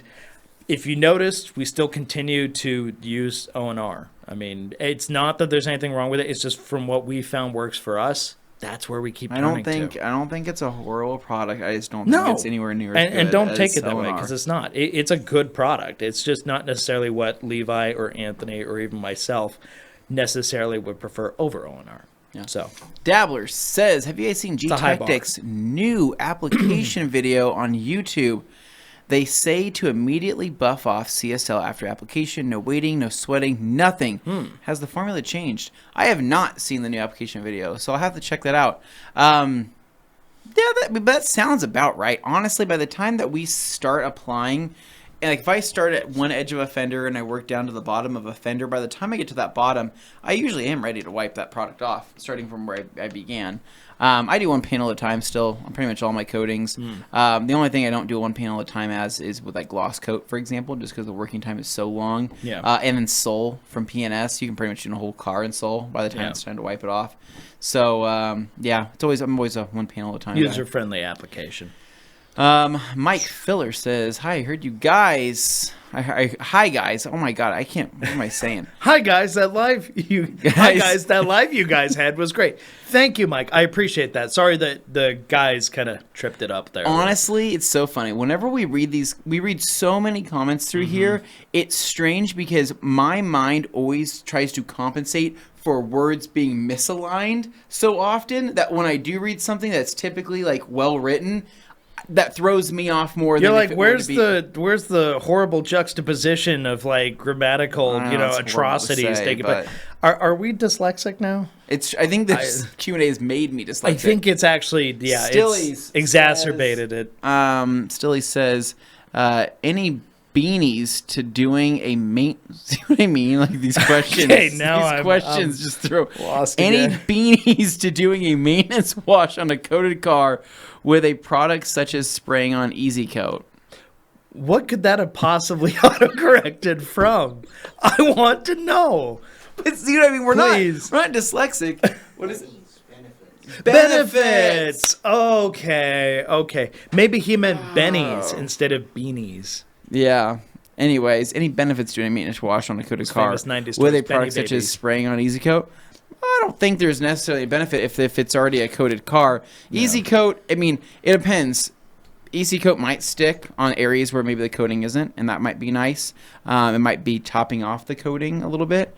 But I don't know. I've never seen any ill effects from it. No. We've done it before. So I can't really speak to that. I mean, it could be the best thing since sliced bread. I have no idea. So, all right, then. Gorilla Jeebus says, Hans Klosen, is Zviza a Dutch brand? Is their graphene coating worth a shot? Heard you know the brand. He's got it written on his jacket when we were visiting. So we'll find it from Hans. Yeah. Tanker578 says, what if every 250 likes someone does a dare? That's potentially dangerous. Yeah. I feel like there's going to be some people who like don't understand there are limits to what you should dare people to do in the context. Okay, anyway. Mark Thompson with a good question. When to use Polestar versus ASC? Polestar is what I typically use for anything and everything, all interior cleaning. If it's a deep clean, if it's a light clean, I change my dilution on that. Polestar is definitely more of their professional line product, where it obviously comes in a concentrate in a 1 liter form. So you would dilute that to your needs and then use it around the vehicle as needed on the interior. Now, ASC is interesting because it really is an all-around surface cleaner, meaning that you can use it on just about everything on the interior, but it's more consumer grade, more consumer friendly, I should say, in a smaller bottle that is ready to use, already diluted. So there's no diluting necessary with ASC. It's literally like an interior quick detailer. That's the best way to describe it. Spray it on an area, wipe it off, brush it, agitate it, do what you want to do, but there's really no thought involved because there's no dilution. So they are two different products. They both have a different look to them, weight to them, feel to them, smell to them. So I don't think the formula is the same on both, at least as far as I know. I just know that ASC is pretty much ready to use out of the bottle. So there we go. Cliff. Cliff says, foam party, bring it on. Hi from England, Cliffy C. That is a cool last name. That is a cool, Crabtree. Dude. That's a cool one. What's funny, I had a teacher. And I want to say Mrs. Crabtree. No, it was. She was like a kindergarten teacher. Her name was Mrs. Crabtree. That is such a teacher name. Yeah, like the most teacher. And it just hit me now. That's so funny. But you put a name like Cliff in front of it, and it doesn't feel like a teacher name. It just feels like a cool guy name. So congrats, you have a cool guy name. All right, we've got. I'm gonna go out on a limb and say this is Casper, but with a C. So Casper Hill, favorite compound / polish for single stage paint. I mean, the last cut is always a safe bet, but last cut kills depending on how much your work you're planning on doing. I mean, there's options for you. I know the Rupa's DA system works really well. Yeah, I just have the best luck with single stage and last cut. But I have the best cut. I have the best luck with last cut on everything. So I don't know what else to say. Last cut compound. Yeah, just change your pads as you go, and you'll get an awesome result. And then protect it with something, or Uno Protect. Yeah, Uno you Protect's can also also use great that too, because it actually does correct. It doesn't just fill stuff in; it actually corrects. Uno Protect is great as well for that. Yeah. Jimmy Moto says my new job will have me sanding down to 8K. Woo, that's crazy. Is the last cut polish body shop safe? Yes. Mm-hmm. If my normal polishes aren't up to the task, I'd like to have a backup. Yeah, do it, Jimmy. You won't regret it. Well, so TLC's the final polish, or I think it's called the final polish now, is also body shop safe, and it's great. So give it a shot. Hans Klosen says, Gorilla Geelish, no, not Dutch. It's made in Germany. I use their compounds, pads, and a few other things. Did not use that graphene coating. Yeah, so Zvizzer is I think they're primarily known for most of their pads and compounds. That's from what I've seen. So I don't really know much about it. about It's not common around here by any means. But over there it is, yeah. Yeah, but I know the name is much more Zvizzer, that's what I believe, that's what Justina uses, right? With all of her colored pads? I think she's got some sort of connection to that. Yeah. I think Juan uses the Dupre steamer. There's that and comment. Then, that tells you how long ago these comments came in. Rocky Iverson says, Optimus steamers are awesome. Friend got 2 at a storage sale, and they're normally $6K, though, but they allow you to do anything you need, including a steam wash. Yeah, man. That's pretty wild. A storage sale, I bet that was a healthy discount from what those go for new. So, congrats. Casper again, first time tuning in live. Listen to the podcast every week. This is great. Thank you, Casper. We wish, more people found out about this. So if there's one thing I can ask everybody doing right now, if you haven't already clicked the like button, it's a small thing, but please just click like, and it helps us get in front of more people. So thanks in advance. And if you miss it, there's always the podcast we upload on anywhere you can find podcasts. Just look up the Rag Company podcast, and we put the Q&As out there as an audio form for people a day or two after the fact. Yeah, okay. Brandon McComb says agreed. I don't know what he's agreeing with. It's Brandon. I'm just happy to see Brandon here with the Detail Hive. Yeah. All right. Then we've got Paul. Does Tierci have a detailing school? If so, is there one near Arkansas? That'd be pretty sweet, but unfortunately there's not. However, with that said, me and Levi are working on a plan to be able to start hosting events here, trained by me and Levi to, down the road, and maybe if it's like a weekend thing, or maybe you fly out to Boise or drive to Boise or however it is, you get put up, we don't put you up, but you put yourself up with a discount at the Home to Suites, right, which is a home away from home for many of us here at the Rag Company, and stay there, and then maybe over a weekend, of course, of a Saturday and Sunday, there would be technically a little detailing school where how it would work is, we've already talked about it, basically I would be breaking down the product knowledge and the technical side of the products, and things like that, whereas Levi would be breaking down the business side. So kind of our expertise in those areas where I could talk to you guys about whether it's detailing marketing, whether it's detailing products and whatnot. Levi would talk to you about what to expect from from pay, what you should be asking, your time, talking about other employees, hiring people, and doing something like that. So we've talked about building out this whole plan. We've been talking about it for a really long time. We really want to do it because we have the go-to, where we have the destination. Yeah, we have the go from the team here and from Jeff and Carolyn to be able to do that. We just have to build out a full plan, and we need to see other people's we just need to see if anybody would come, right? And especially if it's a paid training thing, right? We have to see how much that training, how much people would feel comfortable paying for something like that to be able to hang out with us, but also their hotel costs, and then figuring out what other benefits they would have. We're thinking that maybe if they come to the Rag Company and they're here for the training, and they huge discount on products because you're here, there would be a discount on products while you're here. Like maybe that fee goes towards actually getting something like that. Yeah. So we're working on it. We're gonna figure that out. But if we do, I will let you guys all know.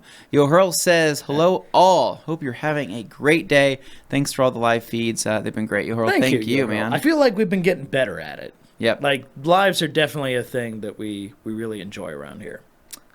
Stillies says, Anthony, yes, love PNS, but I'm always down for learning what's better. Found that Forced for the ATV might be better after the fact that I've already ordered the Mudbuster for Saturday's ATV job. Forced would also be great, too. Yeah, Forced is impressive stuff. Forced is a beast. Yeah. Neil White says, Levi has to be having a great time. Porsche is such a cool place. I bet it is. I definitely want to go there someday. I wish I could know what that's like. The Sam Squatch says, hey. Also, did HR allow you to sell the Devil's Body Wash? The phone party was literally a blast. I wish. We'll have to talk with them. You know what? When we sprayed the Sequoia with it, did it not look like decent foam going on? It smelled like Devil's Body Wash, though. It smelled disgusting. It smelled sinful. So it started off like, oh, that's kind of sweet. And the next thing you know, you're gagging. It kind of smells like the clone from Anchorman, right? It smells like Bigfoot. I can't finish that sentence. What is it called? It's my favorite line from that whole movie. The lady just screaming in the back of the office. What's the damn clone? I can't think of it right now. By Odeon. What's it called? It was called Sex Panther. Sex Panther by Odeon, right? Made with bits of real panther. That's how you know it's good. Wow, we are really millennials. Yeah. Okay, so it says, hear me out. How about all the 2-bucket traditional wash with O&R as a drying aid? Yeah, that could be fine too. I mean, there's really, if you're feeling creative with it, the only thing is, I mean, I'm not going to fault anybody for being creative about it. I just feel like it's kind of an unnecessary thing at that point. I mean, you can do it, certainly. If you just have O&R in a spray bottle and you want like a drying aid, you know, type of way of using it, then yeah. We're going to start finger blasting through these comments here. We have so many. Okay, I have to go back a page. Oh, man. Yeah, this is insane. You guys are giving us more love than with Levi here. Well, you know what? I don't feel too bad because Levi's out driving Porsches right now. So yeah, I don't feel bad either. Kimberly says, thinking of getting full front PPF, but would have to get the coating removed. Now, do I go with the new business on the block and have almost 50%, or stick with my new tried and true? To go with the new business on the block, save almost, or go with my tried and true?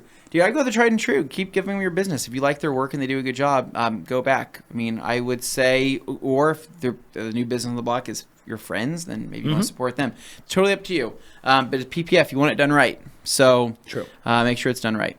Wild Ride says, happy Friday Eve, y'all, from sunny Halifax, Nova Scotia. Nova Scotia. The deep north. And then Kimberly says, your thoughts and would be a different coating and the would be, see what I mean, guys, and the would be different coating than what's currently on the car. Can cars have mixed coatings? Cars can have mixed coatings. Yeah.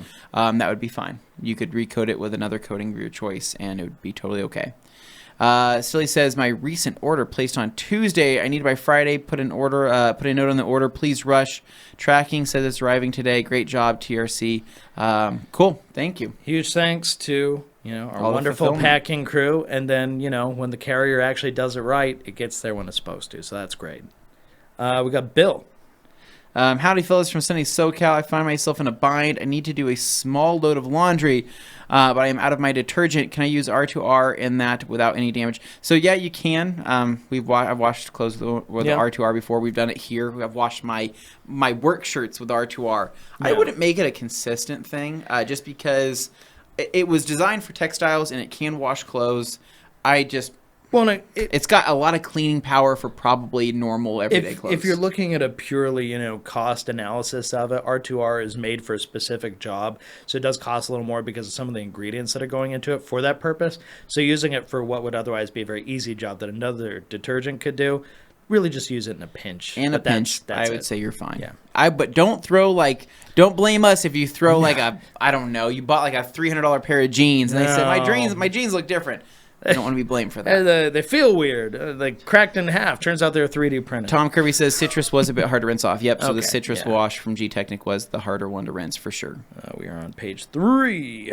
And Stilly says, I cannot believe these comments, guys. It's not like small comments. We are getting full on. No, like people are writing paragraphs and I love it.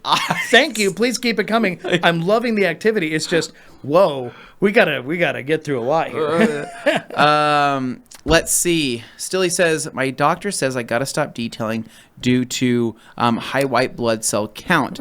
I responded, that's not going to happen. He's worried that I might have mild leukemia, the type that most folks still live with normal, that normal lives with. Well, that's tough, Andy, man. It is a tough thing. Normal lives with.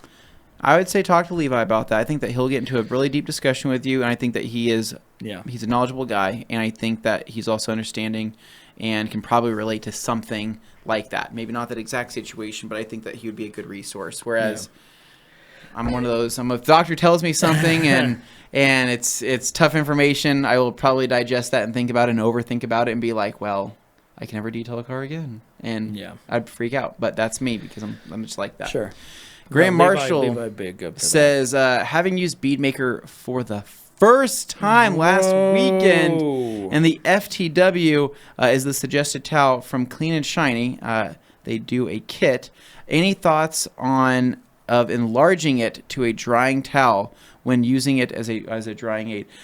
So the Twist and Shout towel is the closest twist loop weave to the FTW that we have that's similar to that, and it's always been amazing with BeadMaker. The only downside is we feel like the BeadMaker clogs the Twist and Shout pretty a lot, and and that's one of the reasons Rags to Riches exists. Is almost necessary that towel is immediately thrown in the washer and washed with Rags to Riches. Otherwise, it will get clogged up. So, Twist and Shout is a towel that still exists to this day. It's a great towel. But it just has a tendency of getting clogged up with BeadMaker a little bit worse than other towels, unfortunately. The Sam Squatch says, just starting out, I will say focus on what your customer is asking for you versus what you want in a sense. Giving away the house because of what we see versus what the customer sees. That's great advice. Yeah. And then Aaron says, I see both of you got a foam bubble bath in the thumbnail. Getting sprayed with foam cannon got a hurt, and the power washer is 2,000 psi. So that one's only 1,700. Right. It did not hurt. It was totally coming fine. Out of the foam cannon. It's a lot more gentle than if it were coming straight out of the actual handle. It was brisky. It was. It felt like somebody like tickling you with a feather or something. How do you know what that feels like? I knew you were going to say that. How do you know what that feels like, Dane? You get tickled with feathers often. I understand why this other room in your house exists now. It's not for live streaming. Just ropes and chains.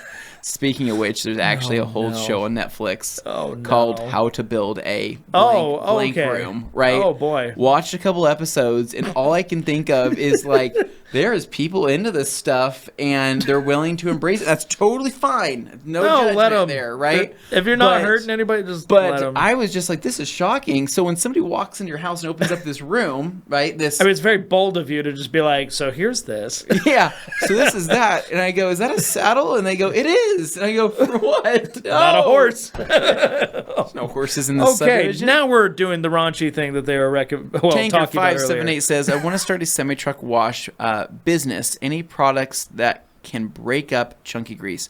Forced is great, would be great. Mudbuster would be great. Green Star would be great. Or a go-to Power Clean from Optimum would be awesome. Oh. Armand says, what's up, Tierci? I recently ceramic coated my 1950 Chevy Deluxe with Car Pro and C-Cords. Sadly, I think my car cover is micromarring. It absolutely is. It absolutely, I'm telling you right now. I don't have to read the rest of this. How should I go about correcting the paint again? I would correct it again, probably machine polishing, by machine polishing. Of course, once you do that, then you're having to coat again. Ditch the cover, unless you want to PPF the whole vehicle and do a custom cut. It's just car covers will mar. They will always mar, no matter what you do. I mean, depending on what you're trying to protect it from, is it worth that benefit or not? Yeah, that's also true. If it lives outside and it's going to get hailed on or other bad things only option, and it saves you from missing like bird poop that manages to etch while you're gone somewhere. Puss in Boots going to have a dance party on the hood, right? So you got to weigh out your options there. Are you removing that cover a lot? If this is something where you cover it and it stays that way for a while, not such a problem. But if you're noticing marring, you're probably taking off the cover a lot or too much. Potentially. All right, so next up here. Next page. I just redo it, though. Basically, and then no more cover. Yeah. Still, he says, good novice detailer here, great at customer service and communication, but yeah, I suck at business skills, especially I like computer stuff and running off of apps like Square, etc. And Andy, that is a tough thing for a lot of people. And I'm not saying that it's just in your specific age group, because I know anybody at any age group can have trouble with that kind of stuff, but I know it's a hard thing. Like, for example, my parents, right? Yeah. Also from Modesto, California, right? Mm-hmm. Have a hard time with the technology on that front, right? Okay, and they have a hard time understanding apps and Square and charging stuff, and they've gotten better with it over the years. But that is it's a learning curve, but I would say learn what you need to learn, and if it's something that you don't want to do a deep dive into, I understand. You got a lot of other things on your mind, but do what you can to at least have a functioning, running business, and that you're able to utilize apps like that. But yeah, you don't have to be crazy with the computer. They're making it pretty easy for people nowadays. Yeah, no, there's definitely stuff that's designed with like a novice user in mind, and you should seek that stuff out, because it is going to be a lot easier to use in a pinch where you don't have to go hunting for menus and all this crap. It does get very frustrating, but there's a lot of user-friendly stuff out there, so just seek that out.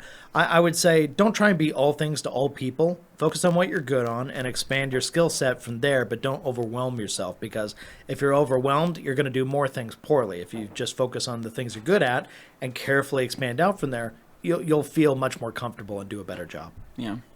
Nash. Smiley says, what music are you into right now? I listen to the stuff that's played on Sirius XM, Octane, Spirit Box. Been banging Spirit Box this week. I'm not familiar with Spirit Box. I'm not familiar with Spirit Box. My favorite band is probably Death From Above 1979. That's a very specific name. I've never heard of Death They're From very Above cool, 1979. but not for everybody, because, thrash and garage rock kind of stuff is fun. But I know you're into like hardcore music and stuff too, but you gotta respect. But like, I also love Beck and the Presidents of the United States of America and like other stuff, or the Vines and Yeah. I don't know, other things. But yeah, no, probably favorite band, Death From Above 1979 or the Queens of the Stone Age. You're also a big fan of The Verve, right? No, that song is so annoying. Bittersweet Symphony. Bittersweet Symphony? No. Okay, that's enough. I don't know. I listen to Nothing jumping out? I used to listen to like a bunch of other just post-hardcore screamo stuff. I used to do a lot of that. I still do, but there's a band called Beartooth that I really like. I think they're really fun. But other than that, though, I was probably asking because I heard you went to the Goo Goo Dolls concert. No, that's not my thing. I'm going to Odessa this summer, so that'll be fun. Next Thursday, there's a Battle of the Bands where my old roommate Blake of We Were Giants is playing. Would you like to go? I would go to that. He's great. I have tickets, so we can go to that. No, no, I like that kind of music. I like pop punk, Blink-182. I like all that kind of stuff. And then, but also hip hop. I also like classic. Yeah. I like hip hop. So I like rap. I love EDM. I love trap music. I love bangers. I love like hard. Bong, bong, bong, bong, bong, cocaine, bong, bong, bong. Like, club I like club music and things like that too. Yeah. I'm pretty wide variety. Yeah. I just don't really listen to country music. My wife listens to country music, but I'm not a big country guy. No, if you, for those of you who have Spotify, I've shared it around before. If you go search Papa Chrome's playlist on Spotify, you'll see a playlist that I've actually made just to kind of give people a sense of like what's out there. But yeah, I recommend it to anybody who wants to have a wild ride listening to music. Okay, we've got... Aaron says, what are your thoughts on BMW subscription fee for heat? I think that's the stupidest thing in the world. I don't really understand what they were thinking, though. I think that's a strange thing. Why would there be a subscription fee? It's a real thing, though. So what happened was everybody freaked out, and then they're like, oh, well, but we weren't actually serious. So what they did was they're doing it in other countries, but not in the U.S., not in North America. How do you even offer a subscription to have the function of your heated seats working? So so here's the thing is like it made for good clickbait headlines, and I'm not excusing it whatsoever, but the details of it were actually a little more interesting. When you actually read into the fine print of what they were doing, it looks like they did offer people the opportunity to buy outright and just get it instead of having to pay the monthly subscription, and it worked out to slightly less than what it would be to get like a cold weather package or something like that. So like when you did the math, in some cases it kind of made sense, but the use case is so small. Some people were trying to argue like on their behalf, saying like, well, if you only use it a certain amount of time and you only pay for it when you use it, then it's actually not that bad. But the reality is like within a few months you would have paid the amount that it was going to cost do you anyway. know, so I think it's stupid. I'm just going to continue to buy used cars. So, but do you know what that is? You know what that not is, though, having Dane? to deal with that. Here's what they've done. They have, because of the cost benefit of this is building things these I'll seats, talk about on my stream. I know, but they literally built these seats, or whatever is happening. It's cheaper to build the seats that have everything already in them, right, than it is to build a non-heated and a heated version. So it's incredibly annoying because it's all right there. So they said, no, we're just going to build all heated seats because the cost of it's actually going to be less, or maybe or the same as if they were all non-heated seats. Rather have two SKUs, they're going to create one SKU. But then they said, okay, but now everybody gets heated seats. That's not fair, right? Because what if there's going to be a lower base package? Why would they buy a better package of this car if the base already has heated seats? Well, so that's when they say, oh, this is a good idea. We can charge them for something that they might, we can say every car comes equipped with this feature, but to unlock it, you have to pay the subscription, or you just pay the outright cost. So the reason why I'm complaining about this, Dane, is because my stupid BMW motorcycle out there that I love to death, right? It's an awesome motorcycle. What I love to death. They equipped every single one of those with an extra cord to be able to run a tachometer, right? They don't tell you the extra cord is in there, right? So if you want to install a tachometer, you have to take the BMW to the dealership to say, hi, I would like to install this tachometer. What the tech does, they go behind the tank, they find this hidden wire that's hidden in there, they undo it, they put it into the new tachometer on a new gauge, and they say, bam, there you go, we've installed the tachometer with all the wiring and everything. Yeah. The wiring's already there. It's already plugged into everything. All you have to do is buy the mount and buy the piece and plug it in. It's the same crap where it's cheaper to build everything with that feature than it is to not. Well, what I was going to say was, this is the reason you see so many manufacturers ditching the old buttons and switches and knobs and just putting screens and stuff, because it's so easy to add or remove a feature if it's just an icon on a screen. Yeah. Because that saves them a ton of money doing that way. I personally hate that. I like having tactile HVAC, control and a volume knob. The rest I can, go without. But that kind of stuff is just all little cost-cutting measures they do to try and, make it work. But they're not going to pass those savings on to you. Yeah. Anyway, that's just my theory on that. Little mini Sam Squatch says, Dane is absolutely right. What we do is a luxury. We're selling our time. Charge what you're worth, and customers will pay for quality and excellent customer service. Ivan LaCroix is amazing. Yep, I agree. Scott Mattern says, is my advice for running a business is to take an accounting class online. That's a great idea. At a local college and learn QuickBooks or some accounting software. I think that's great, Scott. I think that's also awesome. Learning that kind of stuff is important, right? In the long run. It may not seem important right now, but in the long run, with taxes and everything like that, and at the end of the year, it's going to make things a lot easier to track. There's good systems out there. At the very least, just learn basic QuickBooks or something. Yeah. Yeah. They're better programs. Nash says, I totally missed a Goodalls joke in my comment. Yeah, darn got it. Him. Now we got to fly through these. Oh my God, we are behind. Don't forget that you need to deal with a Karen customer. That's true. Neil White says, Dane is absolutely correct. People that nitpick want cheap, and some of the worst people to do business with in any field. Agreed. And I understand sometimes people are of limited means, but that's one thing. But it just seems like there's way more trouble than it's worth coming with some of those cheap jobs. Fernando says, how much is too much for an exterior detail? I don't think there's anything that's too much, depending on what the customer wants to pay for and what kind of work needs to get done and how much time, what your time is worth. It's also regional. It changes everywhere, man. It depends. It really depends. I don't know. I don't know how to answer that question with giving you an exact number, because there's really nothing that's ever worth too much, depending on how crazy somebody wants to be with the detail. Email Anthony@theradcompany.com for more details. G. Davis says, Dane, you just described my mother-in-law perfectly. And then Sohel says, what's up, Tierci? Hello from the UK. Would bead makers sit well on top of Jesscar Ultralog Plus? Do you have a better alternative? I think it would sit fine for a while. But one of the reasons we liked Bead Maker was because it worked on top of coatings and waxes and other products. Rarely does it not sit well on top I would of say something. so. G. Davis says, hello, Levi. And then... we're so behind. Aaron says he must be reading about the BMW's recent topic. Yeah, group had a complete session about that. Way for subscription services on items you paid for already once. It's in there already, guys. All right, Dane, we might have to be a little bit picky and choosy about some of these. Oh, we could just fly. Let's go. Cruising. Aaron, what's a customer? Chris Thomas says, I miss Levi, but I'm really enjoying the dialogue. Well, thank you. We're doing our best here. And then G. Davis says, I have a sport track with a toilet in the back. How much for wash and wax, am I right? Aaron says, I'm okay. not touching that toilet. Let's kind of jump up to the same squatch up there. But let's see. I don't want to talk about Karen's right now. Believe it or not, my grandpa is my greatest referral source. He's local to his VFW, and I get a lot of veterans, which is phenomenal. Thank you for all your service. Those are my favorite people. That's great. Yeah, that's awesome, dude. That's great. And then we talk about what a Karen is. Yes, we're going to move on. And then Jeff C. says, can we at least get a classic O&R versus N914 from Anthony? That's not going to happen today. That would take I'll have to watch John's video for sure. We'll check it out after this. John's been on the show before, if you didn't know. Look back. Graham says, different horses for different courses. Yeah. Yep, I agree. And Chris says, Anthony, I'm getting a Kawasaki for a full detail, including ceramic.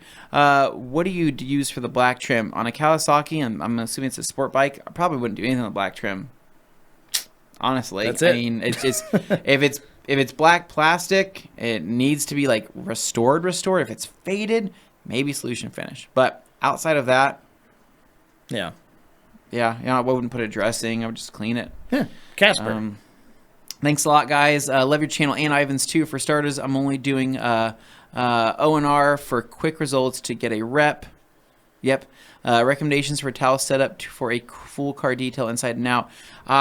Gosh, well, there's a lot, man. I mean, I can't give you everything. We do sell kits, and I know we've got some stuff in the pipeline. We have some kits in the pipeline, but I mean, best bet is Edgeless 365s, Eagle Edgeless 500s, probably a couple liquidators. I'd grab yourself some Creature Edgeless and 245s for the dirty and basic stuff. 245s, things like that. Just grab a bunch of each in different colors, and then figure out your plan for what each towel will do. Yeah.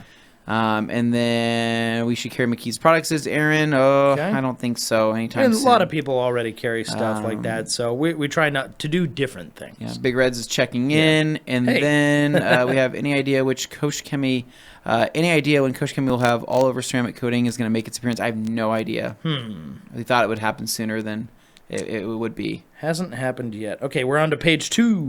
Okay, all right. Rip through it. More ripping, more tearing. Moving. I recall Optimum clay towel being used with Ferrex. Do I remember this correctly? Yes, you can use Optimum clay towel with Ferrex, just not their tar glue remover. Depends on water, orifice, GPM output, a lot of factors when foaming. Agreed. Yeah. And then, guys, look squeaky clean today for some reason. Yes, I wonder what it could have been. Could be. And then Ryan says, jumping back in on the trim question, hungry for some trim. I asked from earlier. It's a 2015 rubber trim. It does sit outside in the sun at work all day. Thanks for the answer. Yeah, that's probably just a little bit of that rubber coming off. Yep. Just be gentle around it. And it says, same roof, same room, different curtains. You can do a lot with curtains. The Massage streaming channel would be a gold mine. Just the Japanese fans of semi-nude. Okay, that's enough of that. Anthony, it's not what we're drinking. Lordy. It's how we're drinking. Well, what you're missing is he did it in the sponge up font. So that's I'm that pretentious. You're welcome. All right. So sorry about no, Andy. You're fine. You're fine. It's you're just, good, man. Just this font is so small sometimes that I'm like, what does that say? It's not your fault. Keep doing what you're doing. Hey guys, glad to join. How much chaos have I missed? Just a little bit. Just manageable amount. Lloyd says, hey guys, I'm sorry I'm late to the party. I was busy unboxing my 5-pack of IK sprayers. Oh my god. Whoa. Big money there, Lloyd. Enjoy those sprayers. Clearly, Lloyd loves a good bit of swag. Look at that. Look at all those sweet logos Proud and stickers. Swag owner. We're actually, we got 8 minutes. We're not in a huge rush. We're on the last 2 pages, so we're good. We're safe. Are you sure? Okay. Yeah, G. Davis says, coming in 2023, Dane is opening a relationship and seduction training center. Training center. Oh my god. Oh, no. Also, why Flagstaff? The training center. All I know about Flagstaff is it's like the one place in Arizona that gets snow. Oh my god. Training center. It's so funny. Randy Ricochet. The slop dogs alone would be a worthy reason to attend a TLC training. You know what? TLC. Oh man, that cracks me up almost as much as when people call us TRG, the rag company. Dude, hey, tender love and care training. You know what? I would make sure that Levi personally would be making these slop dogs for us for lunch. Wow. If we got people to come to that, that's the least we could do. We could definitely do that. Kimberly says, somebody asked what I wanted for my birthday. I responded to learn how to polish. They just don't get my new life. That's funny. You know what, Kimberly, Kim? that's It's great. okay. Just live your best life. Do you. Enjoy. And then Crystal Carr says, who's your best distributor of microfiber in the UK? Clean and shiny. Yep, clean and shiny. Yes. He's technically our number one. So Tom Kirby says, Paul Delaney, check out the PNS detailing classes. I know they're hosting one in San Antonio in August and other locations. Yeah, that'd be an awesome idea. Hey, Anthony, Addie turns 1 Saturday. How's your baby girl doing? Dude, she's awesome. It's getting so much more fun. Lucy, she's just like highlight of my life, dude. I get home every day and she just smiles the biggest smile when she starts talking. Look out. I know. It's the best thing ever, man. I love it, dude. So I know you guys are having just as much fun. Love being a dad. It's amazing. Great. G. Davis says Sex Panthers 60% of the time. It works every time. I agree. Skipping the troll spam account. Umberto noticed. Carlos says, "Hey guys, I use tire undressed as a cleaner on the tires.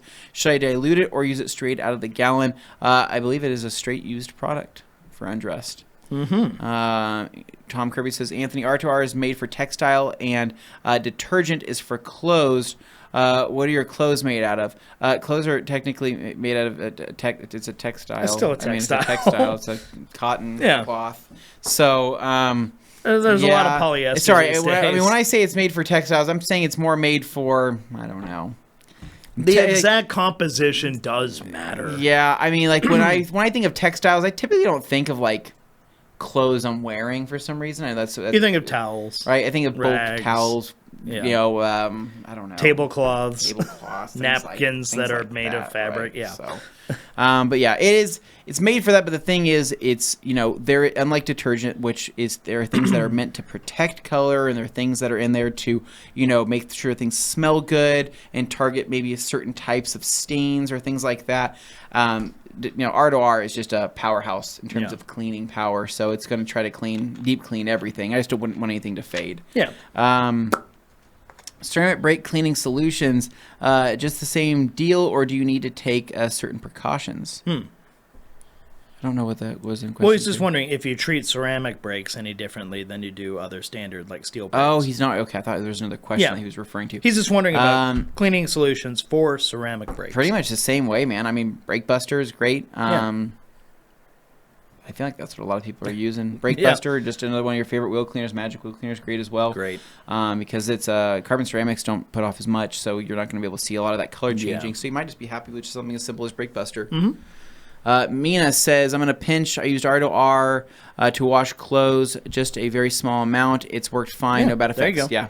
Yeah. And all I was saying was, you know, just it's meant for a niche thing, but it can definitely work for other stuff. It's just for the amount you pay for that versus other detergents. Yeah. That's why. I mean, I feel comfortable washing a lot of things. I have no problem with R2R. I just don't. We just didn't do enough clothes testing to where I could say, like, hey, this, we can't promise on everything it's going to be delicate hype T-shirt that you spent $200 on, $900 dress shirt from Hermes or something.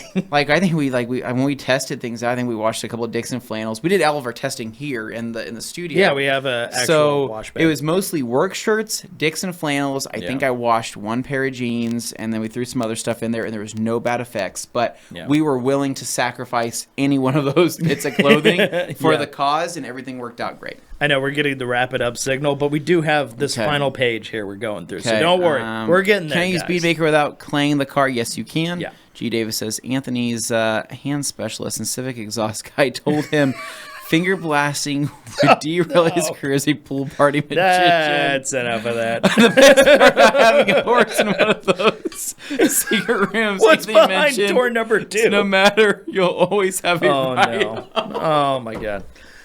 Kirby Thompson. That was 2 back-to-back. He literally didn't even skip a beat. Car covers a bad idea. Yeah. Yeah. If it sits outside. But I get why people necessary do that. to coat a car that isn't driven as much and doesn't see as much of Mother Nature. Thought of just using EXO due to its matte stripes. Any recommendations and guidance? Dude, you can coat anything. I mean, even if you don't drive it a lot, it's always nice just to have that extra protection. It's not going to harm the paint at all in whatsoever. So the way I see it, coat all the things, or if you want to use a high-end wax, or if you want to use a sealant, especially on something that's not driven all the time. But it's ultimately up to you. I mean, a lot of options. Spirit Box, I'm still hung up on Van Halen. That's okay. Andy, nothing wrong with loving Halen, so. Nothing wrong with that, man. Yeah. And then Dane is a huge fan of Nickelback, right? Says Hans Closen. This is how you remind me. And then Rye Guy says, Anthony, if you like the harder stuff, check out Silent Planet if you haven't already. I don't think I've ever heard of Silent Planet. Well, there's a new one for you. Well, hey guys, I like Creed as a kid, man, and people, don't. The thing is, I could go my entire rest of my life without ever hearing another one of their songs, and I would be Creed is not that fine bad with that. People are such divas about Creed. It's not that bad. No, people give Nickelback more crap than Creed. It's about the message from Creed and Nickelback, right? Maybe it all annoys me. Gotta hit the maybe bottom there's of that. every bottle. Grant Hawtrey says. And I've been down and I've been out. Okay. Comes creeping on, so haunting every time. As I stare, I counted the webs from all the spiders catching things and eating it. So there we go. Some 182. All right, G. Davis. G. Davis says Alex Dewar spent $8 in quarters using Dane's massage chair in. That is so. That's where just like visually it pokes you with a block of ice. Why do I visualize everything G says, but in specific detail? Frank got a whopper of a rock chip on the door near a pillar. Dang it! It seems to have slightly dented the metal. Is this a body shop job? It depends, Frank. If you would like, you can have it potentially on the pillar. It's very hard to get. Sometimes PDR is a pain on that kind of stuff. But if PDR can be done on the pillar, they can pop the dent with hopefully not removing any more of that chip, and then you could Dr. Color chip that area if you'd like to keep it at a body shop. Because typically when they reshoot a pillar, they do have to blend that pillar upward. Yeah, so it's going to be a lot more than just the target area. Yeah, it's not just that small area. They're going to have to blend it to a certain point to where it's going to look right. But it may be this much of a blend. Maybe that this much of a blend. I have no idea. So cheaper would be, or the cheapest, easiest route, probably PDR. Touch-up paint, or long-term, body shop stuff for a little bit longer results. Joey Belinsky says, I'm losing my voice here. Can't believe there weren't any Simon Birch references this week. Simon Birch did not join us this week. Wow, yeah, briefly, we did get one comment. Oh, I recognized the E39 5 dang Series. It, Simon, I'm sorry. Yeah. I should have threw out the Birch. Right, he dodged that bullet. Okay. Luke Newman, hey guys, have you used Soft 99 products from Japan? They work great here in the UK. I've seen them many times, have not used them. What did we get? I thought we got a sample of Soft 99. You see them at Wax Stock.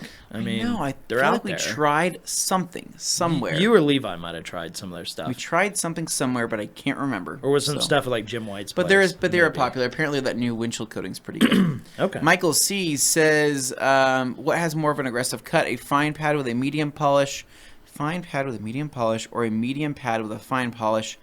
I would say, I don't know, man. That's kind of a tough question. I don't know. Technically, I would almost feel a medium pad with a fine polish might, but it's so close. Well, if you think about it, though, with a fine pad, it's not necessarily going to have as much grip on the polish in the first place, so the polish may not actually get pushed around as much as it would. It depends on the cell structure of the foam.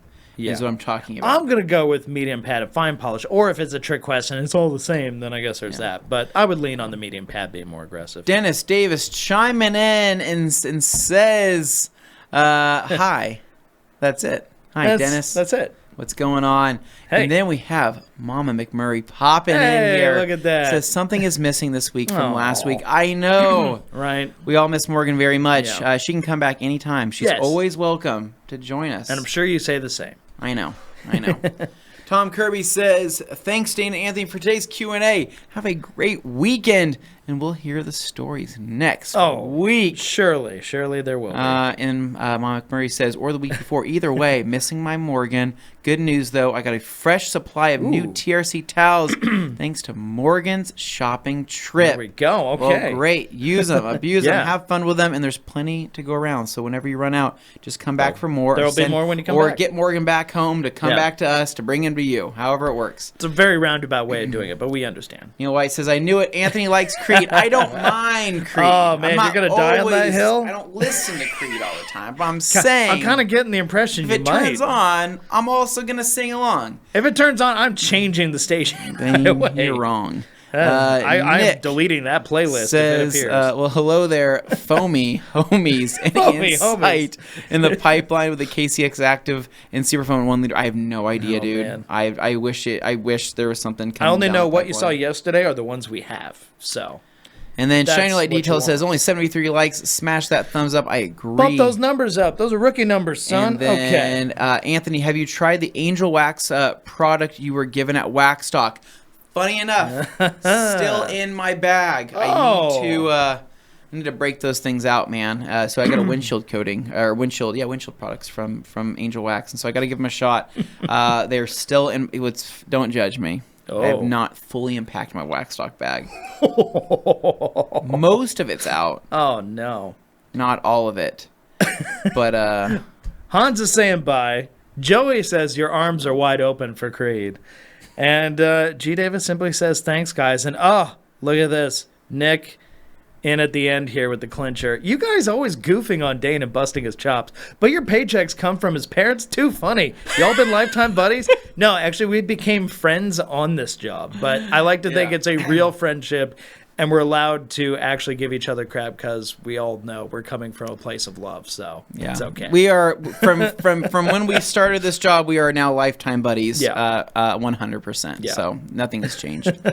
So what do you guys grab? I think I got some windshield stuff. So thanks, y'all, says Nick. All right, it's time to wrap this thing up, Dane. Thank you, guys. That's all of it. So before you leave, if you haven't already, please click the like button. Helps us out, gets us in front of more people. If for some reason you're listening to this but you somehow missed the Q&A, there's an audio version. It's available anywhere you get your podcast from. Just look up the Rag Company podcast. We drop those usually a day or two afterwards.